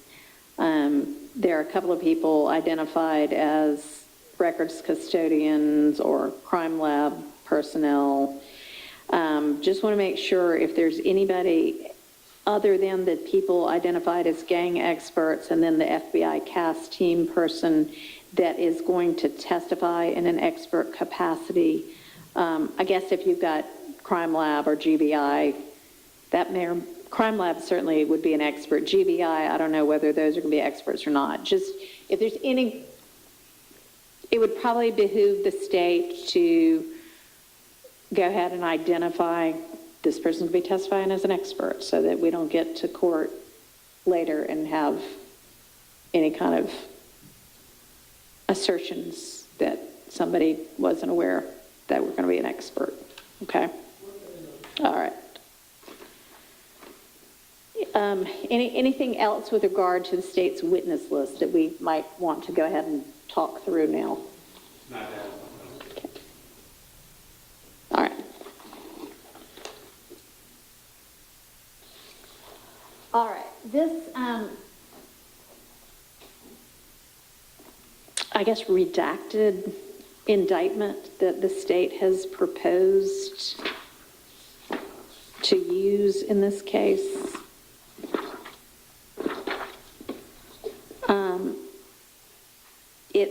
It lists all of the defendants and it lists all of the counts.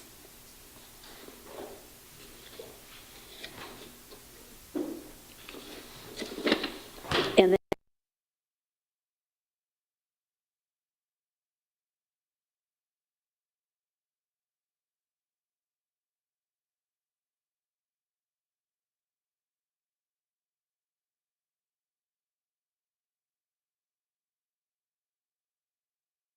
this is one way of doing it, but I've never seen it done that way before. Like when we're presenting this to a jury.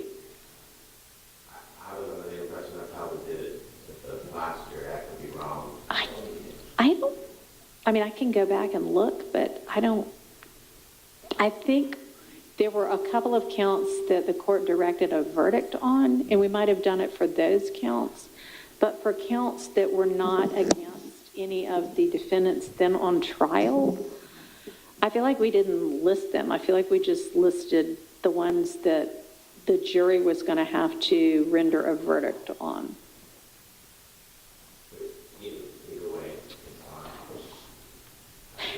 Because frankly, it's not that count 3 is removed from the jury's consideration. The jury wouldn't be considering count 3 because count 3 isn't against any of these defendants. Okay? So I don't think it should say that. So do we leave it blank or do we renumber?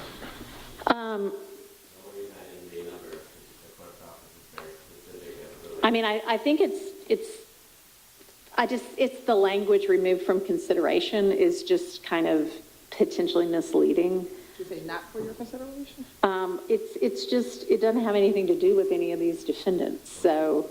Not related to the defendants that, Y'all think of something that seems a better, more accurate rendition.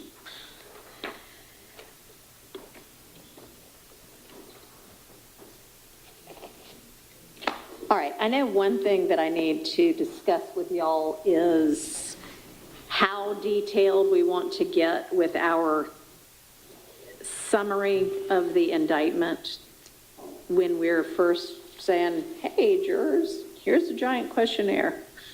You might be on a 3-month trial. We need to know if you know anything about this case. I don't particularly want to read the indictment or even something close to the whole indictment 8 different times. Is there some summary we can come up with that is satisfactory to all of the parties that gives the potential jurors an idea of this is what they're talking about if they're familiar with it? If they're not, then they won't know anyway. That is appropriate.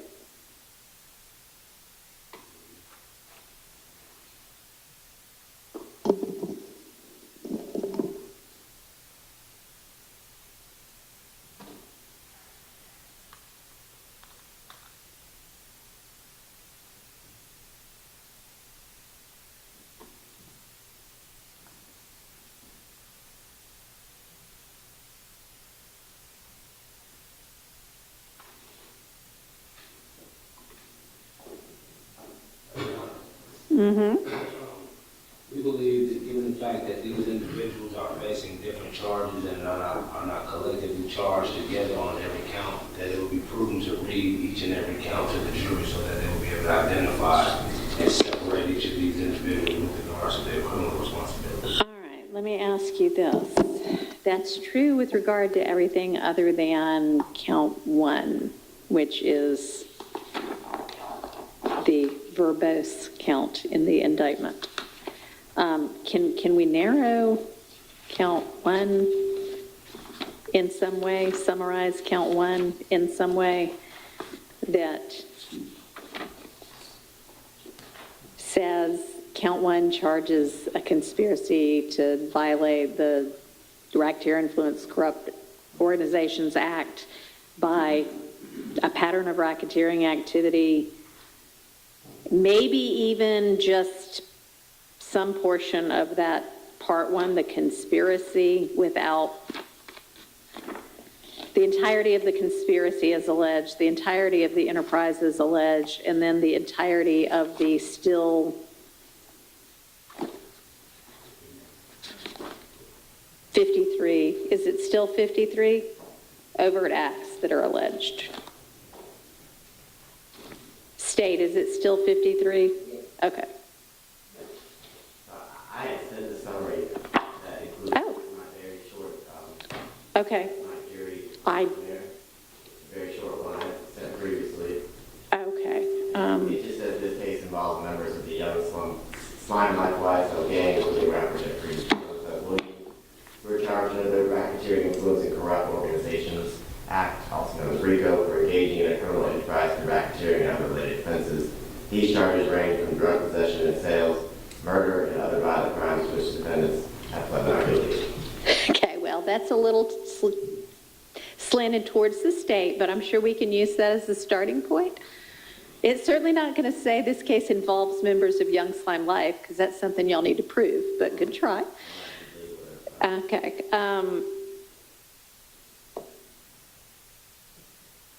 Y'all got a copy of that?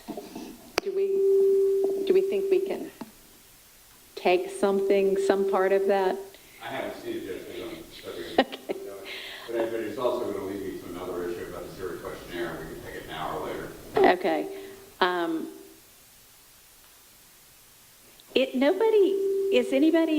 Are any of these three defendants charged with drug possession and sales?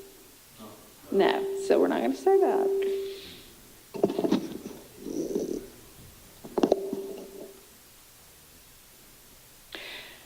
All right, so the defense at least would want me to read with regard to, okay, here's what Mr. McMullen is charged with. Here's what, Mr. Eppinger is charged with. Here's what Mr. Garlington is charged with. Yes. Okay, and then, that's fine. Those are short enough, and that's done normally. I guess so count one, which they're all charged with, is the one that I'm asking, is there some acceptable way to summarize that count instead of reading the entirety of the description and then all 53 acts, which take up 28 pages of the indictment? Well, no, that's not true. About. Isn't the court going to have to read the entire indictment during jury charge? Oh, the courts, well, during jury charges, but we're going to have already, done the case by then. I think at this point, when we're doing hey, here's what this case is about, that could be really short. And then typically I do read the indictment, or actually I usually have the state read the indictment because it's the state's indictment. It's not the court's indictment. But I'm happy to do, this is, generally a case alleging RICO, gang charges, murder, attempted murder, whatever the crimes are. And then they can read the indictment, but we don't need the entire indictment read just to figure out, here's enough about this case for you to say, yeah, I'm familiar with this, or no, I'm not familiar with this, or yeah, I've followed this before, or no, I haven't, right? My only question is that kind of confusion to the jury because not hearing it but for the first time at the end of the jury charges, is that going to require that, well, is that all we're deciding between the first hearings and then they're hearing 48 other counts later? Is that going to create a problem for them to know what they're doing? I'm trying to remember, and I don't have my book with me that's what I read once we've got our jury. Do we read the indictment again then? Yes. We do, right? I know you can. I know there is one of the indictments has been very Let long. me- They don't read it twice. They read it before the large pool. I would think they're paying a whole lot more attention once they're actually on the jury. And if I'm only reading the full thing once before we start the evidence, I think it would be more appropriate to read it when we've got our jurors in the box and I'm saying, all right, y'all, here's what this case is actually about. That would be fine with us. Okay.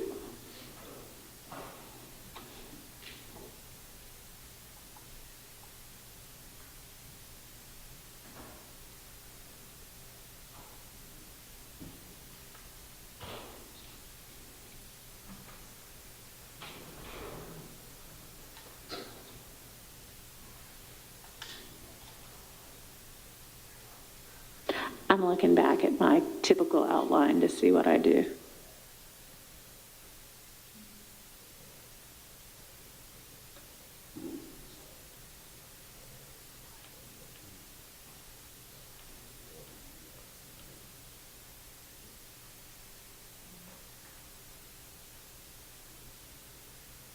Okay, so I think what I typically do is read the whole indictment because it's not usually a 50-page indictment during the jury selection process, and I don't actually read it again afterwards because y'all do your opening statements and you cover what you want to cover. But thoughts as to, my thought is if we're going to read it only once, we read it after we strike the jury. Does anybody have thoughts about that? All right. What do y'all think? I would just suggest once. Okay. And if it's once, do we think it's at the jury selection process or after we've chosen our jurors? After we've chosen the I would agree with that. Everybody on the same page? I would assume that the issue that you're referring to is all of the overt acts. Yeah, everything, yeah. So I think that prior to, with the full one would be no problem just reading the, I guess, the statutory definition of the RICO charge. Okay. And then afterwards, you move into all All right. the basically overt acts. All right. Okay, so that's how we will handle it. And it'll be the state, somebody from the state that actually reads it since they brought it. And honestly, I do that in every case, even if it's a 2-page indictment. I don't think the court needs to be doing that. The court's here as the arbiter. Okay, so we'll read the entirety after we have the jury.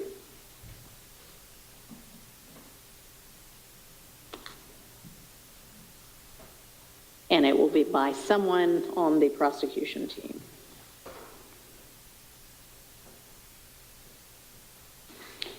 All right, so we still need to come up with how are we going to summarize it for purposes of the jury selection. So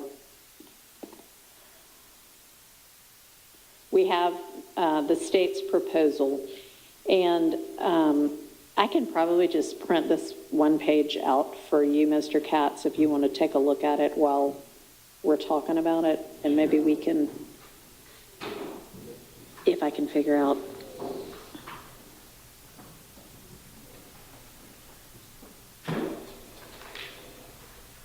Well, I think I just printed the whole thing, but it's pretty short anyway.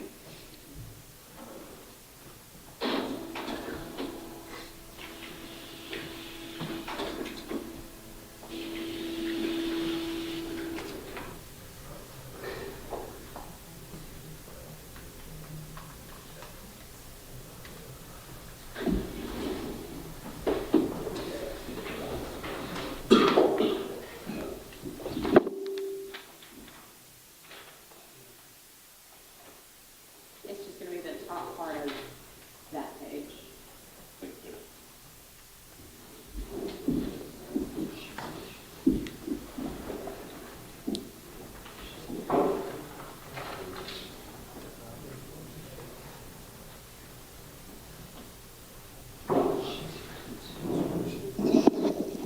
So what I had, this was just me kind of putting something together, and we can certainly change it, but I was going to say, this case involves allegations of criminal gang activity and allegations of conspiring to engage in a criminal enterprise under the Racketeer Influenced and Corrupt Organizations Act, which is typically referred to as the RICO Act. The defendants are each accused of being associated with an alleged gang called YSL, or Young Slime Life, to have violated the RICO Act and to have committed certain other crimes. And you will also hear, I don't know, I don't think this is right, but you will also hear about a rapper named Jeffrey Young Thug Williams during this trial. Some of you may have heard something about this, et cetera, et cetera. We can put more detail in, but that was kind of where I was starting from. Thoughts? Or I could say, and instead of to have committed certain other crimes, I can say, and, Mr. McMillan's alleged to have committed murder, Mr. Garlington's alleged to have committed whatever he's alleged to have committed, and, list them all out. What do y'all think? I like the way that you currently have it. I think it's I bet.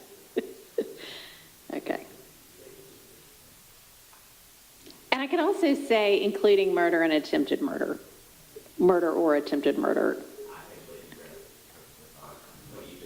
Certain other crimes, just the way I have it. Okay. Now, the part about, I know we need to at some point say something about this is the one that's connected to Young Thug, because that's what's, if somebody is familiar, what's going to trigger for them, oh yeah, I watched every hour of that case, you know, or no, I've still never heard of him. So how do we, I mean, I don't know if the way I have it is right, and I can't remember. Let me look and see what Mr. Abadi had suggested. Your Honor, did you have more commonly known as Young Thug? No, I had a rapper named Jeffrey Young Thug Williams. I could say Jeffrey Williams more, you know, whose, how to say it, music name, his rap name is Young Thug. Right. I think they would more so recognize it if there was a Okay. separation. Name Jeffrey Williams, who raps under the name Young Thug. Correct.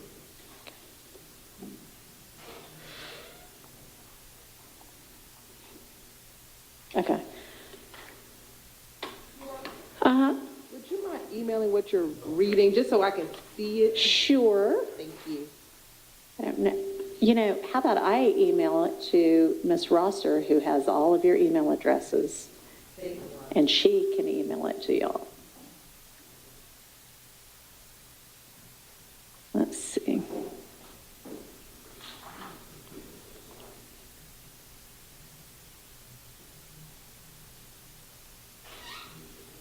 Judge, can I ask a question on this? Mm-hmm. The form you just gave me, I don't know if I put down here, specifically questions on this form. Oh, we're not, you don't need to worry about those questions. That was the state's proposed questions. I know, but a couple of them, I You don't like- think we really have in here. Okay, well, we can, and I know you're not the one who had this case before today. You're standing in for Mr. Mondelli. We can circle back on that. Okay.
All right.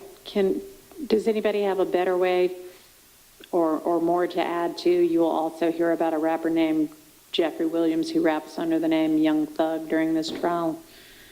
Is that going to get us to, hey, this was Young Thug's case? Is there a better way to say that? I mean, I think the allegation was that he was a leader, Your Honor. Yeah. But that,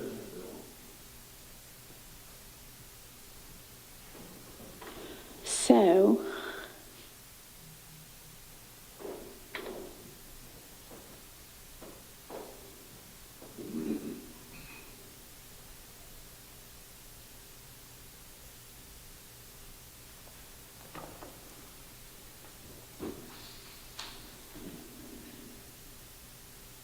idea about how to say that? And who was alleged to have been the leader of, or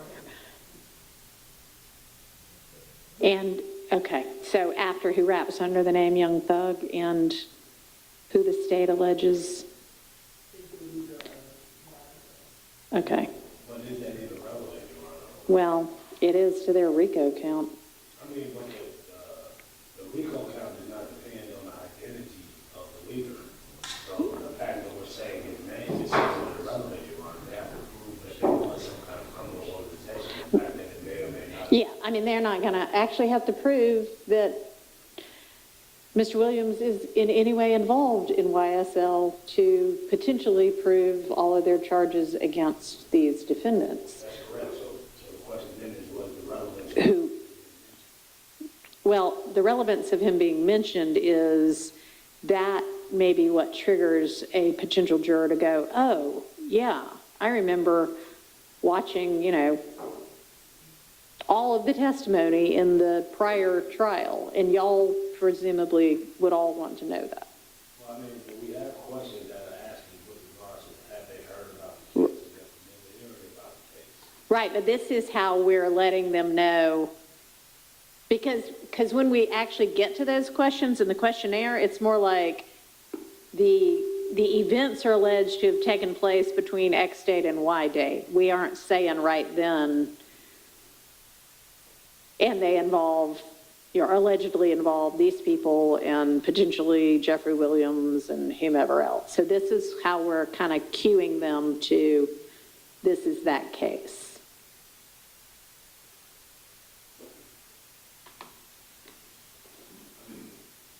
Well, then, in that particular situation, after discussion with Mr. Katz, Mhm. Your Honor, I do believe that we would have to add a question in there that's asking, have they formed an opinion based on their knowledge of the case, or that would prevent them from being fair and impartial? Okay, well, can we put that one on pause right now and come back to it? I'm trying to figure out the way to phrase how to alert them to, this is the Young Thug case.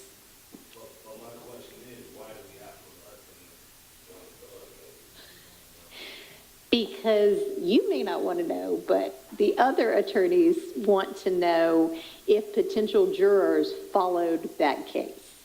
Well, I understand that, but what I'm saying is the question that's being asked right now is based on how you want to read the indictment. Right.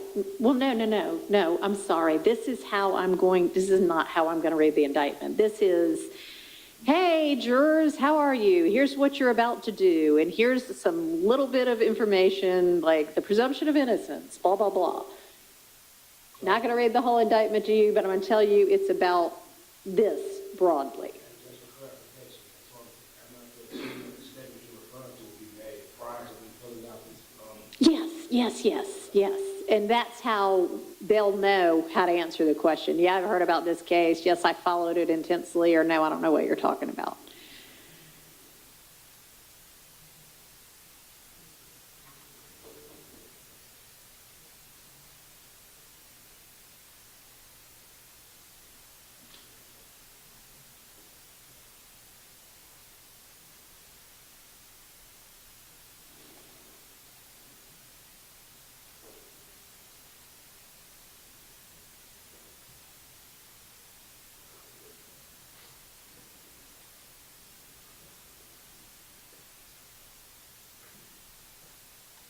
Anybody have any ideas? I'm writing it up. Okay.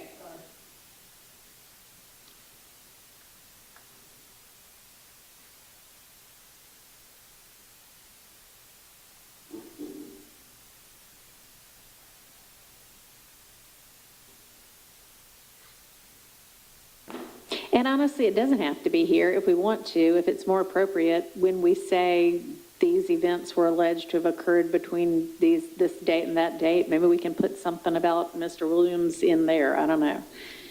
I think for here, we at least need to say you'll also hear about a rapper named Jeffrey Williams who raps under the name Young Thug during this trial. And that's your Honor. Okay. And I have also, comma, you may hear about a rapper named Jeffrey Williams, also known as. Okay. Instead of you will. Okay. Also, you may hear about a rapper named Jeffrey Williams who raps under the name Young Thug during this trial. Okay. All right, so that then will be the language for my introduction.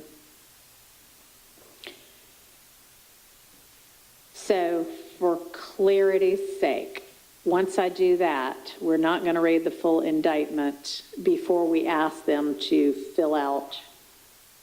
And at this point, y'all would rather just say, am I correct in saying that the defense is fine with / prefers the more general language about a gang allegation, a RICO allegation, and certain other crimes versus the specific crimes that each client is charged with? Yes, for Mr. Dark. I prefer the specific crimes for my client. Okay. So, just for clarification, Your Honor, are you referring to your initial statements to the jury still? Yeah. I mean, obviously, when we get the jury, I am going to have the state read the full redacted indictment, and it will say, this is who's charged with what, and this is the specific charge. Well, as far as the specific charges itself, prior to that, basically like this, I don't believe that all of the jurors have to know the specific charges as long as they are read to the actual jury itself. Okay. So in your first conversation with the jury, you do not have to read all of the charges. Okay. All right.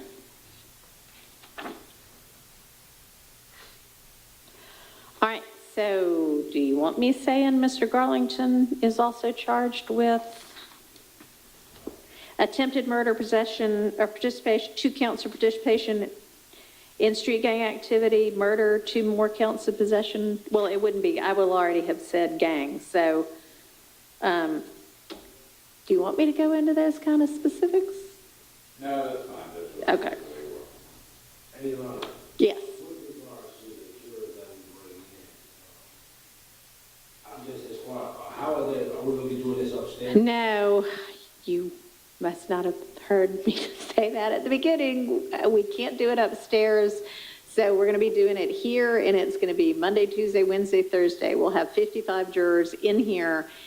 I will read preliminary instructions, which I'm happy to share with y'all. It's pretty much what I read before every jury selection. They will do their electronic questionnaires. Those, when they hit submit, it will immediately go by email to all of y'all, and I assume to me as well. And then anybody that wants to be heard on a hardship will hang around and will hear the hardship as well.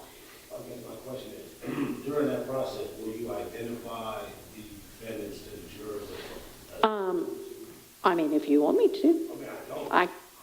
I can't remember when, let me see.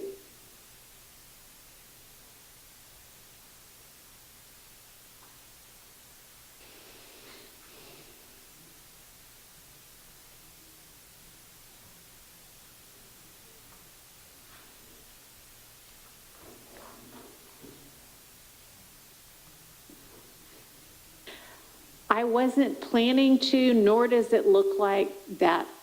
I don't know how Judge Glanville did it, but Well, if you're not, I wasn't planning to. not planning to, then definitely you would not want to charge it later at that time. Okay.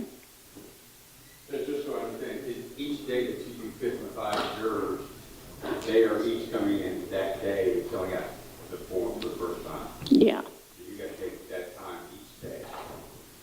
Yes, either that or I do one videotape and play it each day, but I'm going to be sitting here anyway, so I kind of feel like I'll just read it. Okay. No, but once we have the real jury, then it'll be I'll have everybody introduce themselves and y'all say, here's me, here's my client, that kind of thing. Okay? All right. They will be reading names on their questionnaire to say, do you know, are you familiar with any of these people? Okay. All right, so then I think we're satisfied with that summary. So circling back to, do we in our questionnaire have the questions that the state has? We have some of them. I don't know if we have all of them. So let's look back.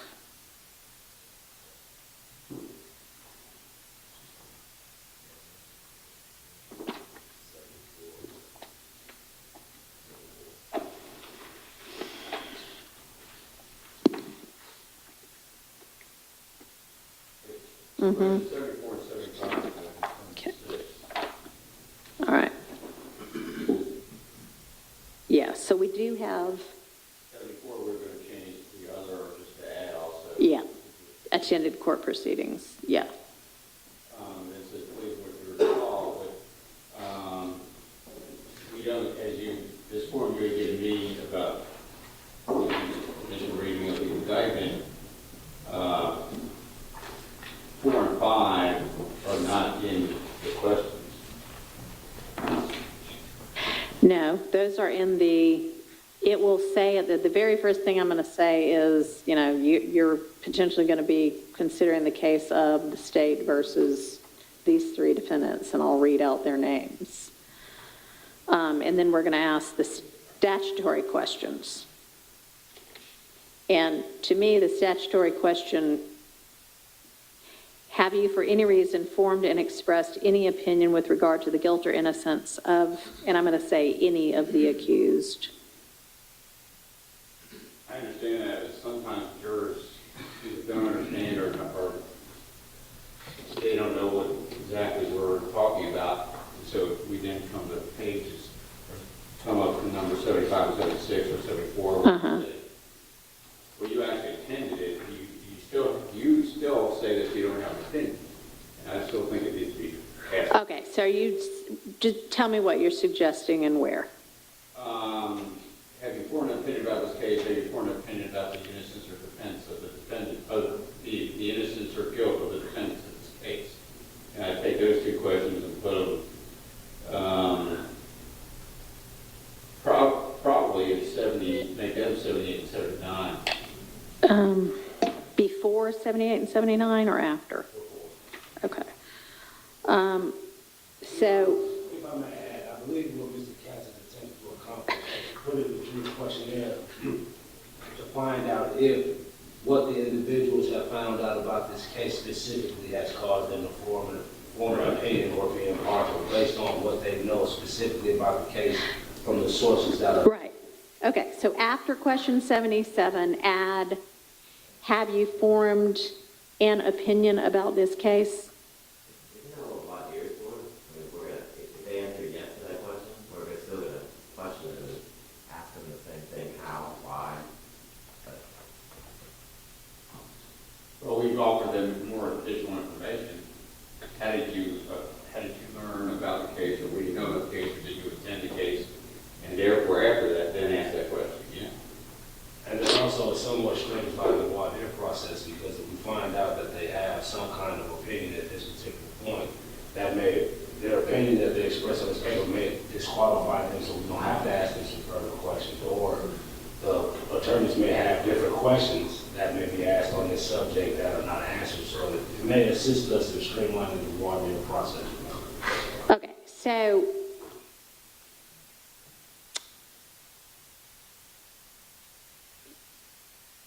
here's the potential catch with that is this case against these 3 defendants who are going to be on trial in June and July is not the same case as the case that already occurred. And we might want to know, did they form an opinion about that case? And we might want to know, have they formed an opinion about this case? But that's not necessarily the same thing. And I don't want to in any way be implying that it is. But I think we would be remiss as defense attorneys, not having a student trial like this for over a year and a half, 2 years in the national Yeah. publicity, if we don't delve into that somewhere. I mean, I don't disagree. I'm not saying I'm not going to ask it. I just want to ask it the right way. And have you formed... have you formed an opinion about this case might, I mean, I'm fine asking it, and then we can explore what their opinion really involves. I think it'd just be easier and safe just to ask if they formed an opinion about both cases, if they formed an opinion about the prior case involving Mr. Williams, or have they formed an opinion about this? I mean, I'm not planning to volunteer, hey, there was an earlier version of trial with it involved. I mean, if they know it, great. If they don't know it, I'm not going to tell them that. But then basically, given the fact that in your introductory statement, we're saying that this case may involve Mr. Williams, we're effectively telling them that up front. Well, we're saying you may hear about him in this case. I mean, I think a lot of your follow-up individual questions are going to be, based upon what they say in this questionnaire. But the questionnaire goes to all 440 people, and I don't want to be suggesting something to people that they don't already know. And I guess the only reason, Your Honor, is because the court has a concern with regard to the length of these examinations. Yeah. The more that we can put in the questionnaire and get those answers. Mm-hmm. will allow us Sure. to streamline that process. Okay. I mean, Judge, I think you'd have to have lived under a rock if you didn't know about this case. Probably, but I don't know. Some people just don't watch the news, and some people aren't on social media. So I don't know. We'll see. We'll find out. So are we going to add those questions, Judge? I mean, I'm trying to figure. Yes, I right now have written down. Have you formed an opinion about this case? And I guess the answers are either going to be yes or no. And then I can put on here, what is that opinion? Or y'all can ask them later, what is that opinion? Which would you rather? I mean, I think that we can ask that because at some point, if a juror does indicate that they have an opinion, somebody out of either the defense or the state is going to inquire to that. So that information will come out one way or another. Okay. So if yes, describe, or just yes or no? Yes and no is fine. And it will be, I'm sure it will be All right. up by somebody. Okay. And then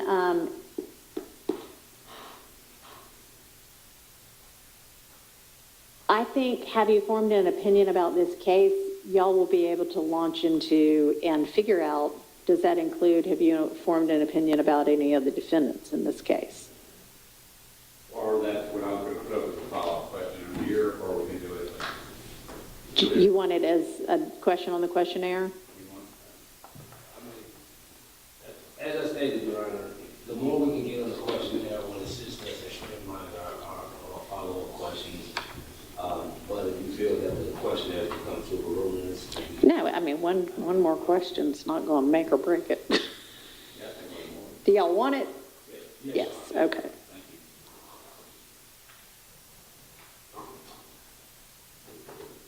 Any of the defendants,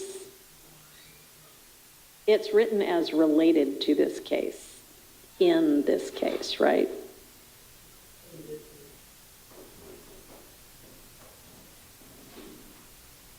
In addition, Your Honor, I didn't see it in there, and I know that this is a question that I normally ask in a lot of my trials, but given the fact that the defendants will be present before they do the questionnaire, if we can add in there, if there's anything about these defendants that may cause you any kind of unpleasant feelings or anything like that, I normally ask that at trials because I found that I've had some jurors who may have had a boyfriend that looked like him and they don't like him, or may have had a previous issue, if that could possibly be added. All right, so if I'm doing that, am I identifying, here are the three defendants? The defendants will be sitting here at the table, so they'll know these are the defendants.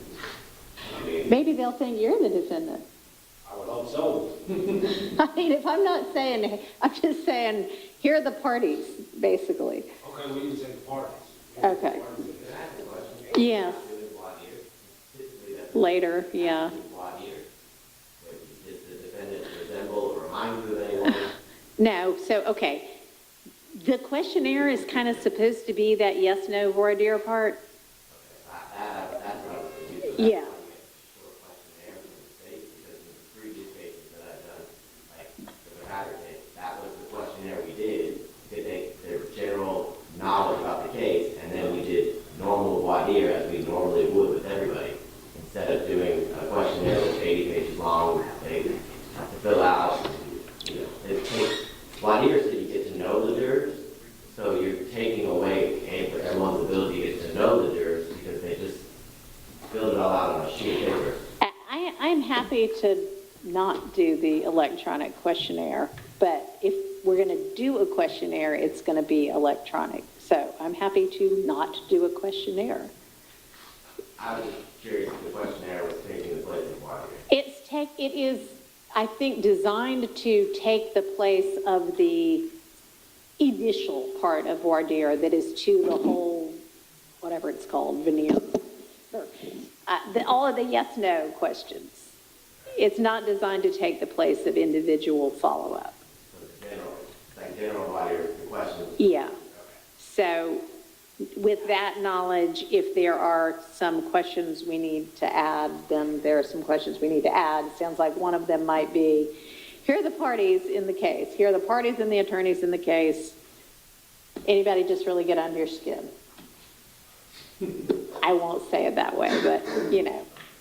Right? Is that what y'all are proposing? Yes, Your Honor. Okay. I'll find some place to add that.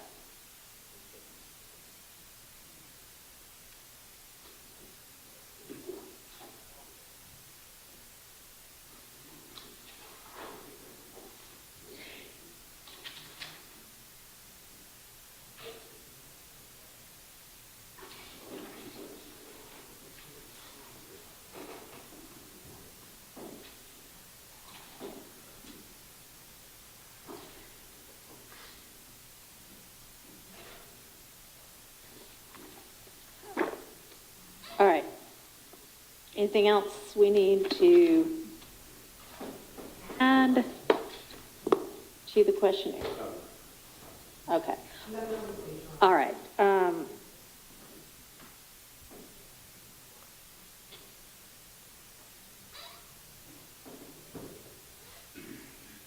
How long does the state need to put together kind of their organized chart or list or whatever of what the evidence is generally going to be, which y'all were so great at towards the end of the last trial, so that the defense could have it and we could all be on the same page, and then they can say, oh, they're not even using that video, but they are using this one, and I'm going to challenge this one, because we're going to need to litigate all of that. So my general response, and this may not be a very good answer, the maximum amount of time you're willing to. Oh, okay. That is not what the question was.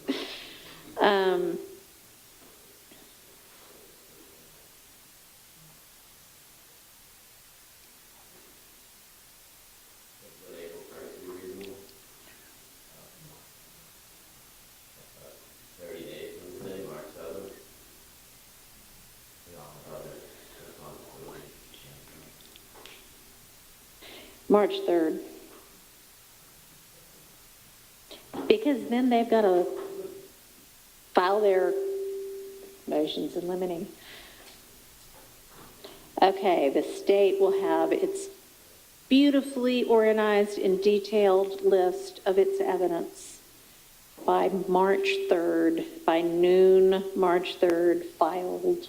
You don't have to file it, just share it with everybody. Oh, which reminds me, I think I've said this before. In fact, I know I have, but anything that y'all need the court to see, like the list of evidence, email it to Ms. Rosser, or email it to Ms. Rosser, Ms. Buggs, the court, and Ms. Persefield, as well as, the opposing counsel. Do not e-serve it. Got that? Nobody e-serve us, please. That is quite a hassle. All right, email it. Okay, so that'll be by noon. You will email that out to everybody by noon on Monday, March 3rd. And then all of the defense attorneys who should have already looked at the entire smaller universe, galaxy, if you will, of evidence, once you get that list that is as close to final as possible, on the 3rd, I'm going to give y'all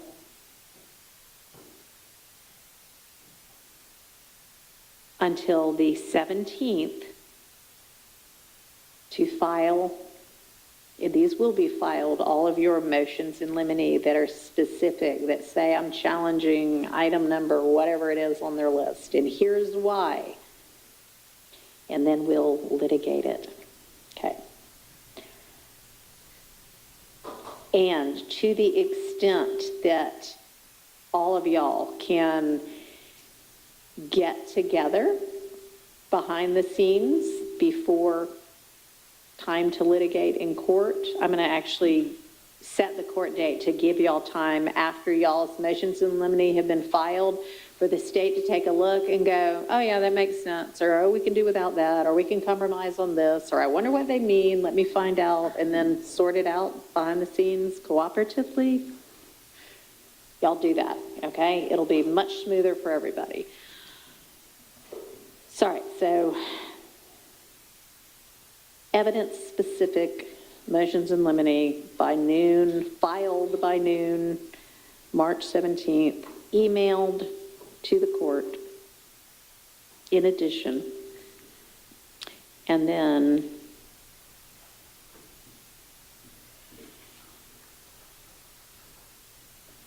why don't we plan to have court on March 27th. We'll start at 9:30 and we'll just go as long as we need to. And we might need to go into March 28th as well. Can y'all look at your calendars and make sure those dates work for y'all?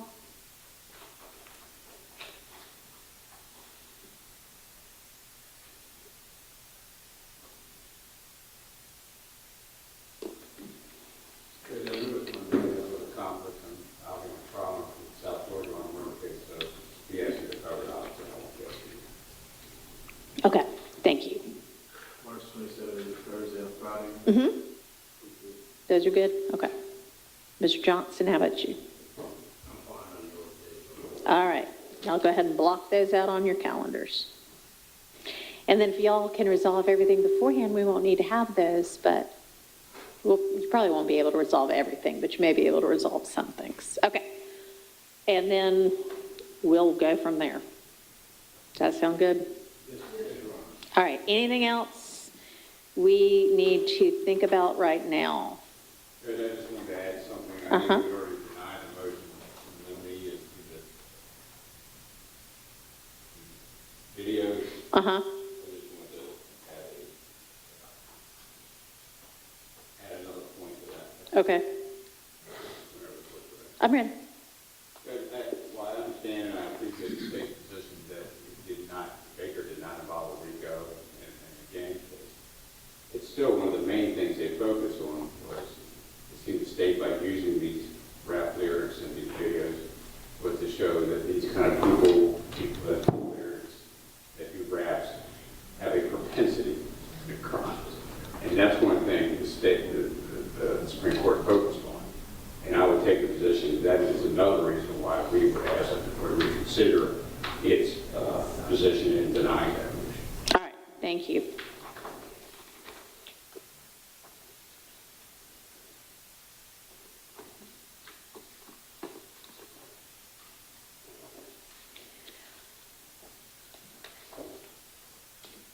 So I might need some clarification on, I think maybe it was Mr. Adkins at some point sent an email that said, these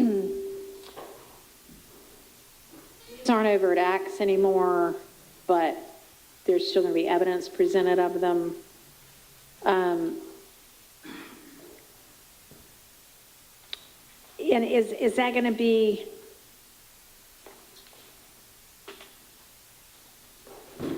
with regard to particular charged crimes in the indictment, or just with regard to RICO, or intrinsic to other crimes? A little bit of both. Okay.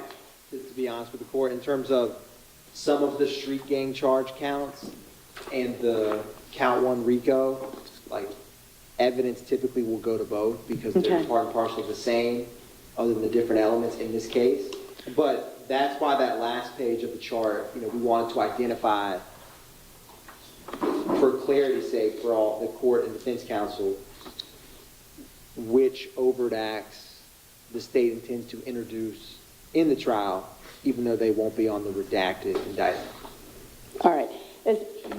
I guess if any of the defense attorneys have got a question or need clarification about what that means, y'all can just take that up with Mr. Adkins and he can provide clarity. It really just means there's going to be an objection or an act and an overt act.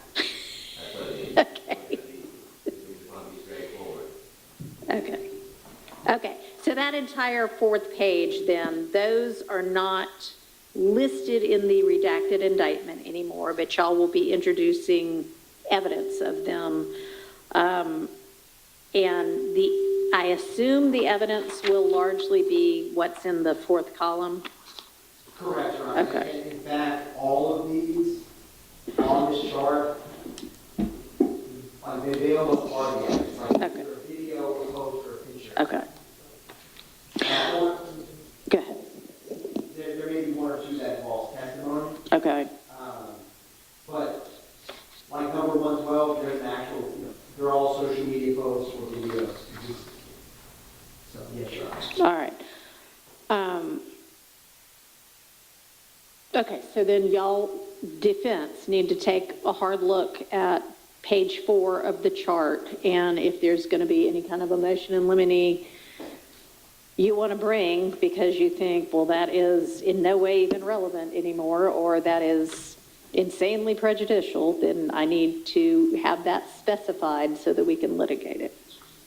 Just standing in here, Judge, just so I understand, those acts are prior acts, or are they just acts that are related to this case? I'm just trying to understand.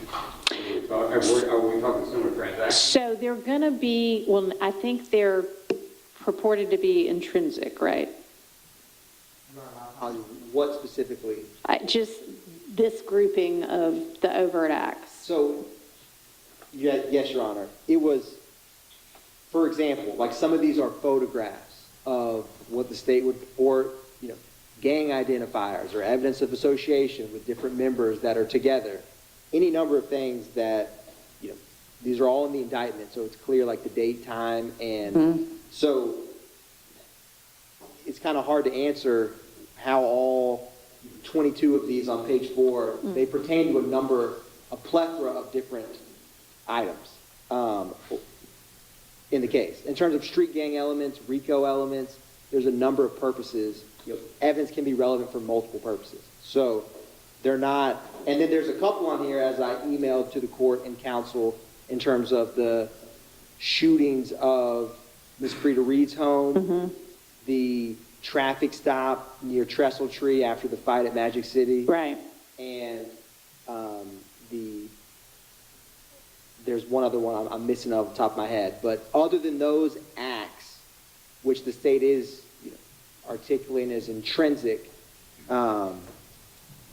this list is just to assist. Obviously, the chart we give on March 3rd will make it crystal clear what other evidence the state intends to introduce and through who. But this was just wanted to be up front with the defense in the court if they didn't just remove from their mind considering what we redacted. Okay, so the answer to your question is they are going, all of these 22 are, correct me if I'm wrong, going to fall somewhere between that January 2015 and April 2022. They're already listed in the original gigantic indictment, and they are still perceived by the state to be relevant to the charges in this case, if not the substantive counts other than RICO, at least RICO, but some of them may be to say, oh, here's how these two people were connected or something like that. Correct. All right. But are they related to charges that have been, no process taken off? No, so all of these are related to count 1 RICO. We just, for efficiency's sake, remove them for where the jury at the end is not going to be tasked facial tattoo, YSL on Mr. Murphy. That may be an exhibit of the case, but it's not going to be an overt act that the jury's going to go back there and deliberate. Is this an overt act in furtherance of the conspiracy? It's just relevant admissible evidence. Tethered, they all pertain to count one RICO, but some have multiple persons, street gang charges, or other. Do any of them fall under a similar transaction issue? There's no similar transaction issue because of the count one RICO with these specific evidence. I mean, if you look at this list, other than these are,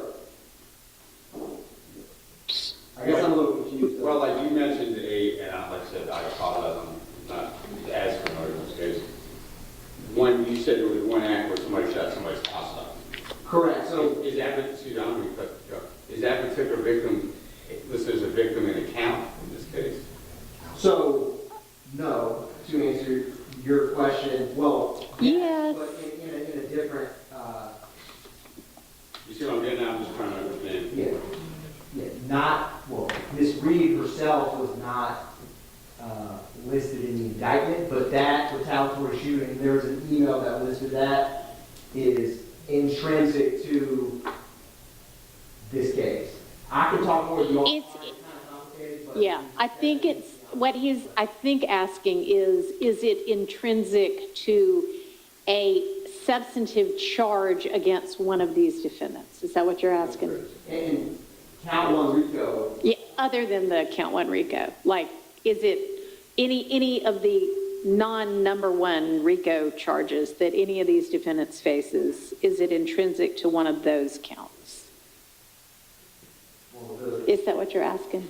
Yes, and would we still need to have a separate hearing on that? Yes, if y'all want a hearing on them, yes, you're going to have to allege something in a motion in limine that says this should not be admissible evidence. And that's how the state was identifying, so the defense counsel would know what other acts that are not counsel we're going to use, so that if the defense counsel has an objection, we can. And it's page 422, I don't know. That's correct. So there's an email that Mr. Modelli has that is from January 24th of 2025. So it has January 22nd and 26th, 2015 shooting in Miss Reed's home. Okay. The April 28th shooting at Club Crucial that preceded the 1428 Adele Drive and 1903 Drew Drive later that night, which are overt acts 41 through 46. And then you have the October 1st, 2015, which was initially overt acts 56 through 59, which is where Mr. Arnold, Mr. Kendricks, Mr. Arnold gets in a fight in Magic City, and then they get a traffic stop over near Trestle Tree later on that night. It was an overt act of the conspiracy to commit attempted murder. And then you have the May 10th, 2019, Javon Fleetwood attempted murder of William Howard Jr. So those four are what's in that January 24th email that I know you didn't get yourself, but defense counsel has, Mr. Mullen has it. And then those four, and this was really just, if you look at this chart number 4, a lot of these, other than those four I just mentioned, are just photographs or a video clip, something of that nature, that are outlined in the indictment. All right, I have another question. Are there videos or rap lyrics that are intended to be admitted that are not listed on one of these 4 pages? Not rap music videos or something like that. No. Okay. There may be other videos, like from people's cell phones or something they post. Okay, but rap video, rap lyrics, everything that is one of those things is already in this 4-page chart. Correct. All right, y'all got that, defense attorneys? With regard to, your Baker type-ish argument, you already have before you in this 4-page chart any rap lyrics or rap videos that the state intends to introduce. So you can go ahead well before March 3rd and be looking at that and figuring out whether you want to file a motion limine with regard to any of that. That's the same on page 4 of the chart. Yeah, but there may be, yes, it's the same chart. It's a 4-page chart, and the 4th page was used to be overt acts that are still going to be intended to be admitted, but not as overt acts anymore. The first 3 pages are overt acts, right? Still, okay. And by the state from reviewing it, there's only 3 that could be that I view as classified in the Baker type analysis, Okay. which was. That's 3 you mentioned before? Okay. But there are other, okay. Okay. So anything else that says like video, that's not like a rap video, that just is like some Instagram thing or something? Correct. Okay. Okay. Thank you. Yes, Your Honor.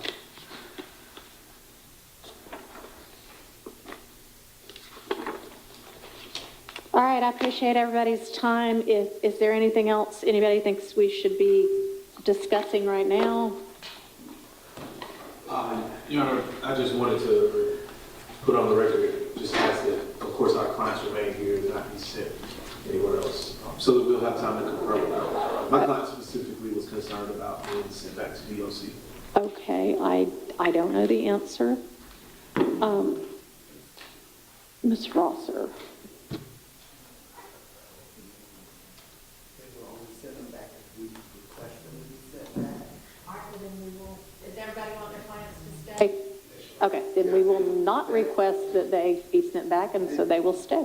Judge, that does not include Mr. Eppinger. I have no Oh, yeah, control over that. Mr. Eppinger might, I don't know what Mr. Eppinger's situation is. We might need to talk separately about that. But Mr. Garlington and Mr. McMullen, we'll have to find out whether that's possible. Okay. Your Honor, is there Yes. that we can come by to pick up the evidence from? Oh, I had another question. Yes, I don't know what that time would be, but you can coordinate that with Ms. Rosser. And as you know, we had 3 different court reporters on that trial, and one of them is no longer employed by Fulton. One of them is not full-time. Well, they may be full-time, but they're a floater. And my court reporter will be back soon, but is not in the office currently. So it might, I'm not sure who has it. One of the 3 of them has it. Probably my court reporter. I just don't know. But yes, we can figure that out. Let me ask y'all. I have already assumed that you would want the testimony of like Officer Rogers, and I can't remember the other officer's name, but the testimony from the first trial related to that incident. So I already asked the court reporters, please be getting that transcribed. Is there any other witnesses' testimony, and I'm not saying we can guarantee this, but that y'all know you want? I think that it would be appropriate if we were able to obtain any witness that was standing in the call that testified the first time, so that we would be able to if they testified in the first trial. All right, we're talking about 132 witnesses. So that may or may not be possible, and it may be that you don't want Ms. Latner's testimony, the 911 person. So take a look at their witness list and prioritize it, okay? And then give the court I don't care if you list it all the way 1 through 135, but give me the priority in which you would like that, so I can tell the court reporters, please focus on this witness, then this witness, in case they don't get through it all, okay? All right.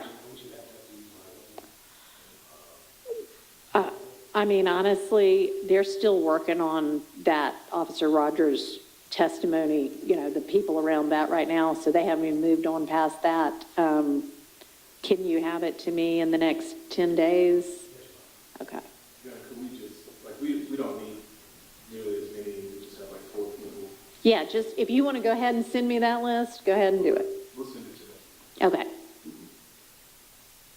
All right, anything else? Okay, thanks, everybody.